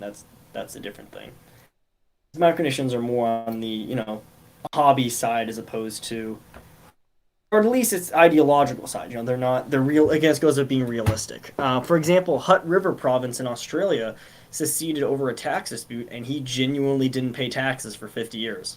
He actually got out of paying taxes by creating a micronation and stuff like that. I think it is possible, and I think if you do own your land and you want to make your own micronation, you can do it. And there's actually micronational ways to discuss that. For example, taxes. Molossia still pays their taxes because Kevin Ball was quoted as saying, "We all would like to."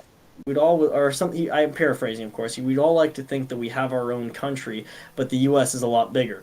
So, if I think an example, one thing Molossia does as a clever way of getting around it is a sense of humor, is they call their taxes foreign aid. And so if anyone jokes about, oh, Molossia is paying taxes, he goes, no, no, no, we're just giving foreign aid, and it just happens to be the taxes that we are, or whatever. Yeah. Yeah. And then to add on to that, Katie Baduti says, to be more specific, trespassing, possession of illegal firearms, air rifles, etc. Um, I think that's a great firearms. question, Katie. Again, I feel like to a large extent, um, breaking the law, breaking macronational law, is not something that is necessary for development of a micronation. Eternia is something that is trying to develop 100% realistically. We are trying to build and develop land that is used and operated by our citizens, and in order to continue to further establish our resources and population outside of the bounds of macronational authority. So we're not trying to take anything away from another nation. We're not trying to impose ourselves on a macronation, which can even be to the extent of breaking a minor law, like having a firearm you're not supposed to have. It's something that shows bad faith. I think it is also interesting to point that micronations have done things, for example, going back to old Willy Wonka and Emoja, he actually did build a bomb and detonated it out in the desert because he wanted to develop a weapons program. And he made a chemical weapon as well. I don't know how he did it, and we sanctioned him. But anyway, and when it comes to firearms laws, I think it really does depend on the region. For example, you mentioned, I'm assuming you might be from an area where it's more restrictive because you mentioned air rifles, owning weapons, and stuff like that. In the U.S., for example, the Second Amendment not only protects your owning a firearm, but you are able, for if you want to make a micronational military, that isn't inherently illegal in the U.S. because under the Second Amendment, more citizens can mobilize a militia. So as long as you operate in a way that it's obvious what you're trying to do and you don't actively try to overthrow your government, most of the time you won't. For example, Rafistan has a military, and all of them are gun owners. And a lot of them are ex-military. We are more of like a gun. We operate the military like a ceremonial gun club. They go out shooting. They do little military drills, but it's on private land. You don't need to break the law to run a micronation. If you want to break the law and you don't get caught, you're good, fam. But if you don't operate a meth lab out of your capital, for example, because there gets to a point where it's not micronational anymore. It becomes the real world. And so there's a difference. There's a very acute difference. And moving on to the next question, because we got a little backlog. I want to answer these before we end the stream. I know it is getting late for both of us, so I feel like we're coming up on the 3 hours now we've been going, and I'm happy with that. I'm fine with that. But continuing on here. Okay, the next question comes from White Raha or Raja Reha. I'm sorry if I'm not pronouncing that correctly.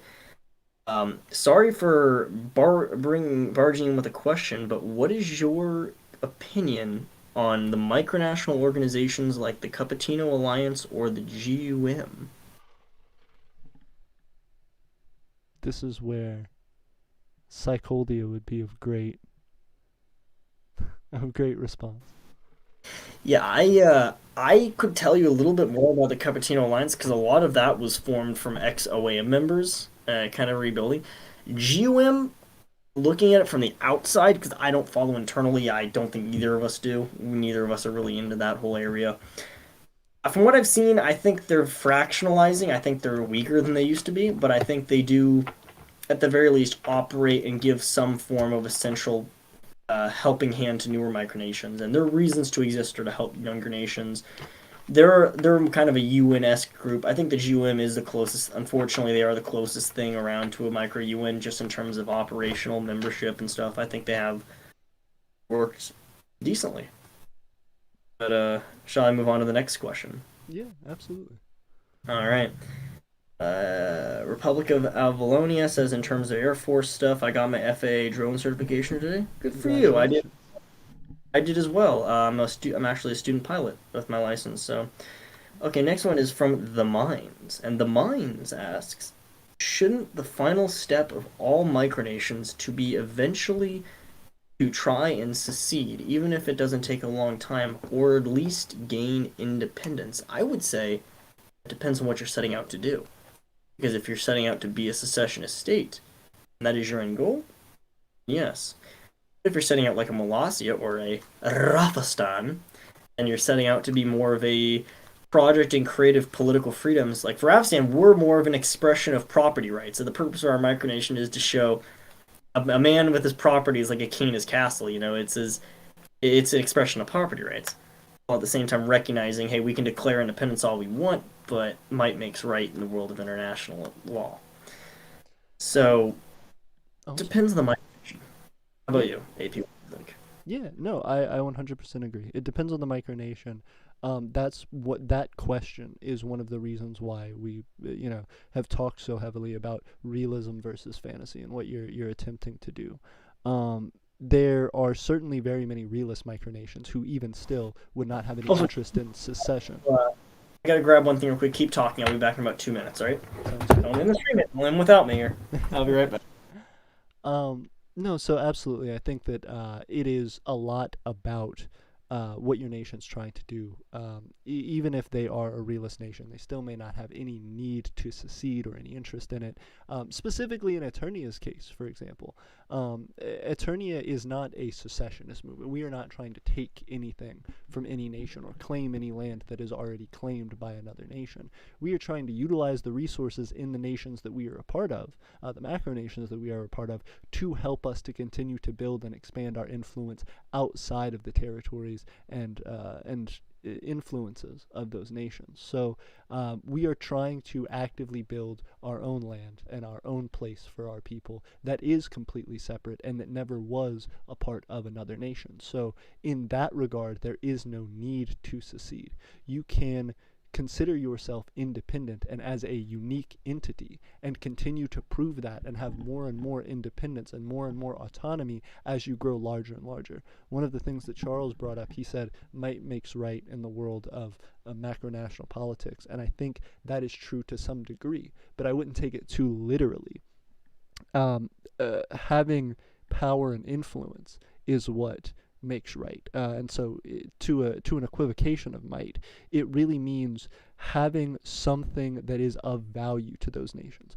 Macronations do not consider you a nation because you don't have anything that feels like a nation to them. You don't have anything that you can offer them that is as beneficial as an alliance to another macronation.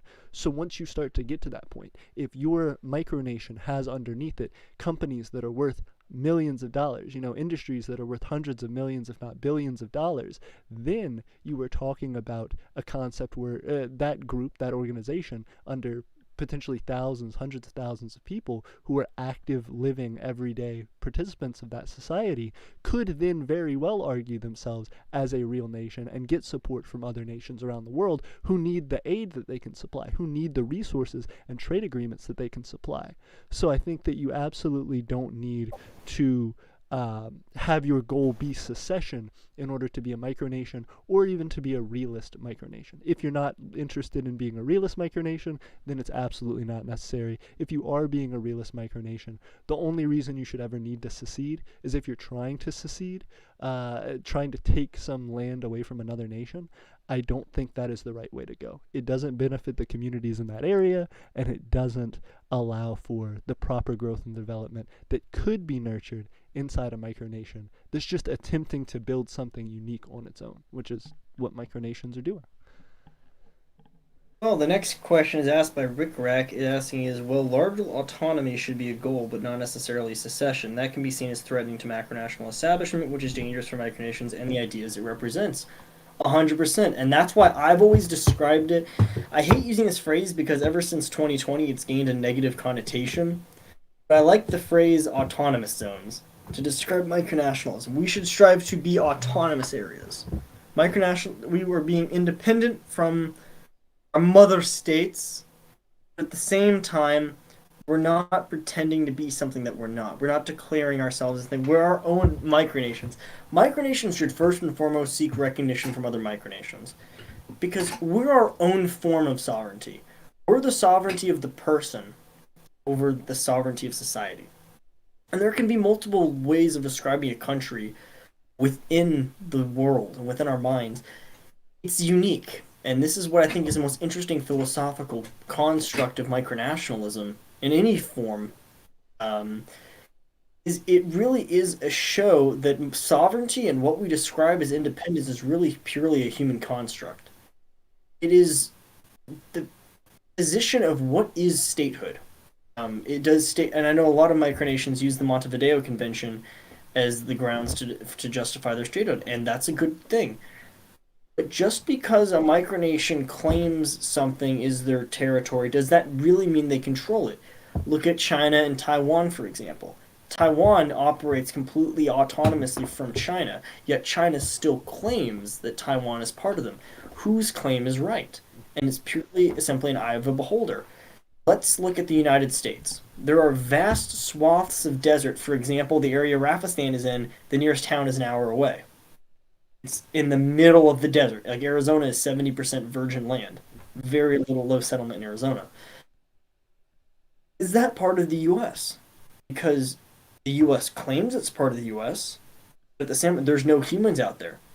And I claim that it's my country, and I have lands, and I'm actually going to build on it. So if I develop that land, and I am able to work that land, is that land belonging to Rafistan, or is it belonging to the U.S.?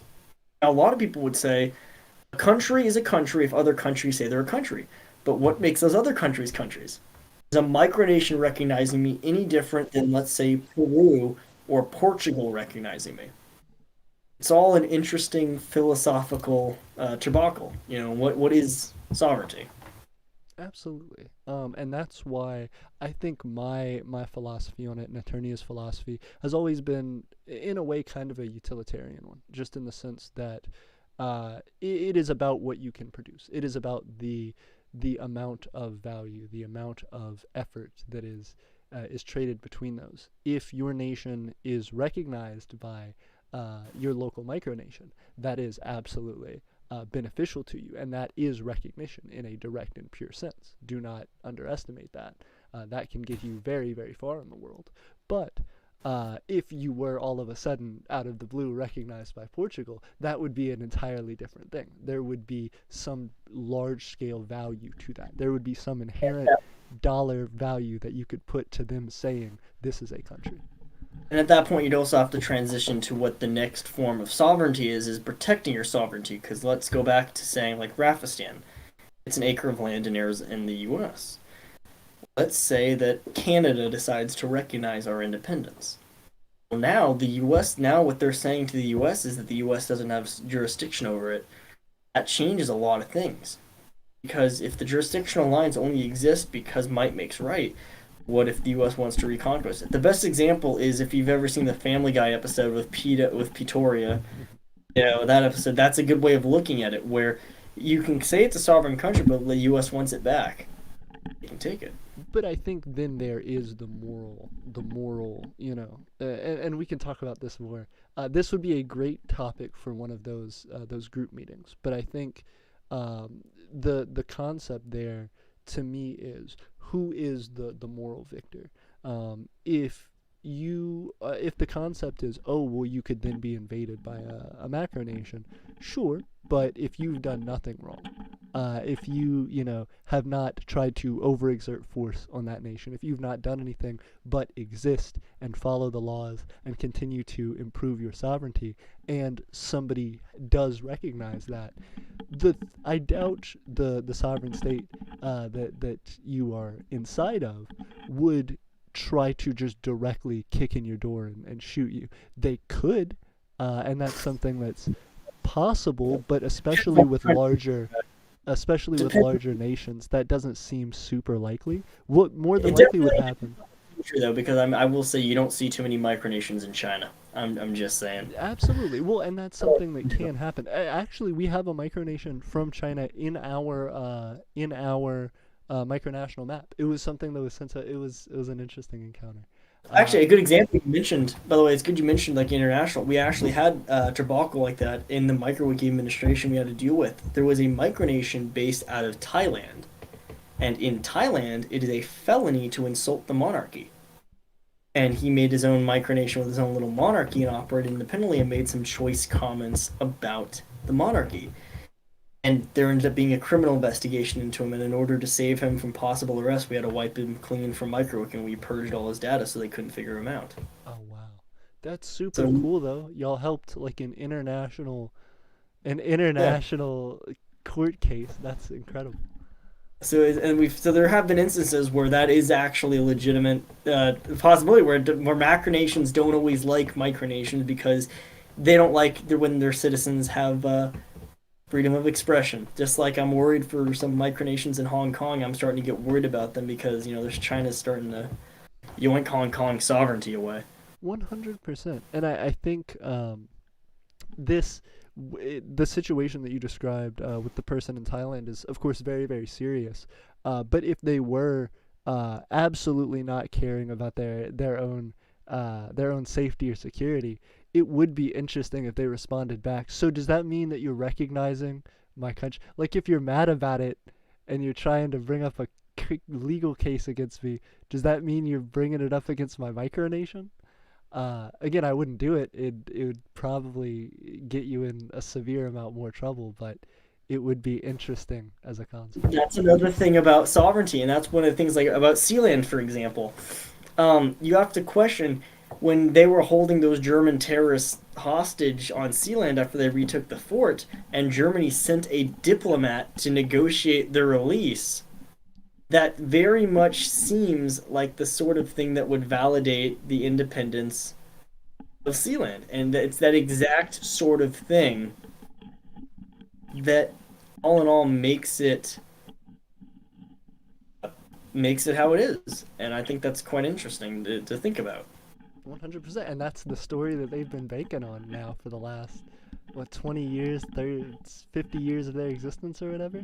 They have been showing, hey, we had this direct claim, we had this interaction that has stuck with us, that has not only found cemented us as a nation in our own minds, but has also justified us and our claims to the world.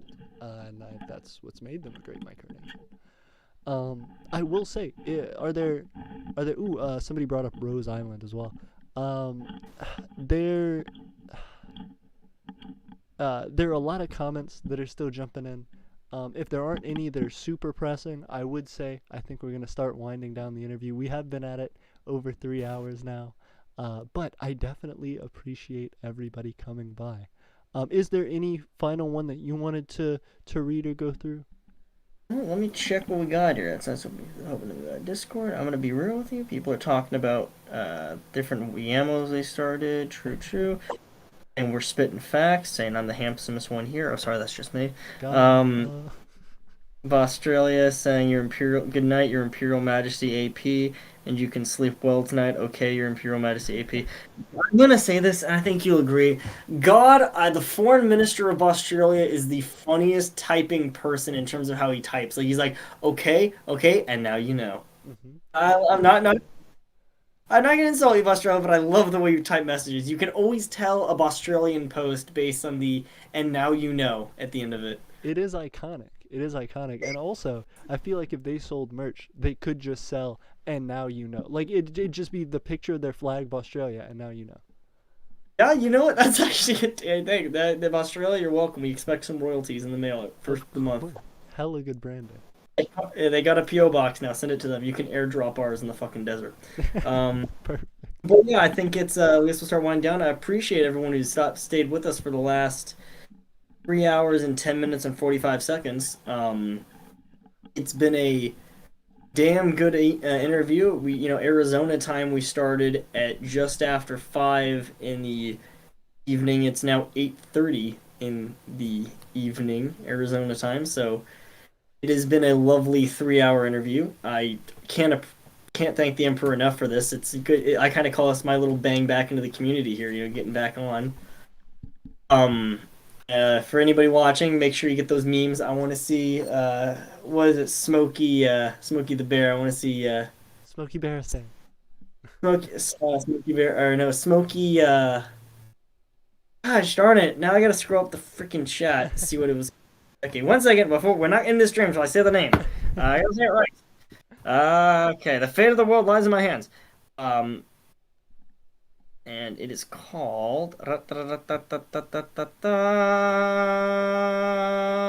It is called. Come on. Where is it? Where is it?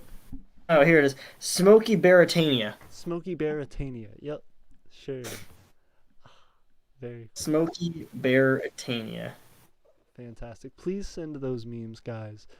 Please hit us up. I appreciate you being here. Charles Ross again, everybody. Please, warm welcome back into the community. I'm excited to connect with you more through Rafistan as well. I wanna get in contact with Dracul at some point. I think it'd be cool to get their opinions on some of this, and also to squash that beef. Um, and so I'm excited to keep moving forward. I'm sure we will have many more conversations to come. I'd love it. Let me know about that roundtable, and yeah, off and on stream, hit me on VC anytime, man. I always love chatting, getting that diplomacy going. Oh, absolutely. 100%. Well, I hope everybody enjoyed the stream tonight. It means a lot. And I will see you all next time. Don't forget, links to Rafastan's website is in the description, as well as the link to buy the medals I was talking about. Take a look at the description of the video, and I thank you again, everybody. 100%.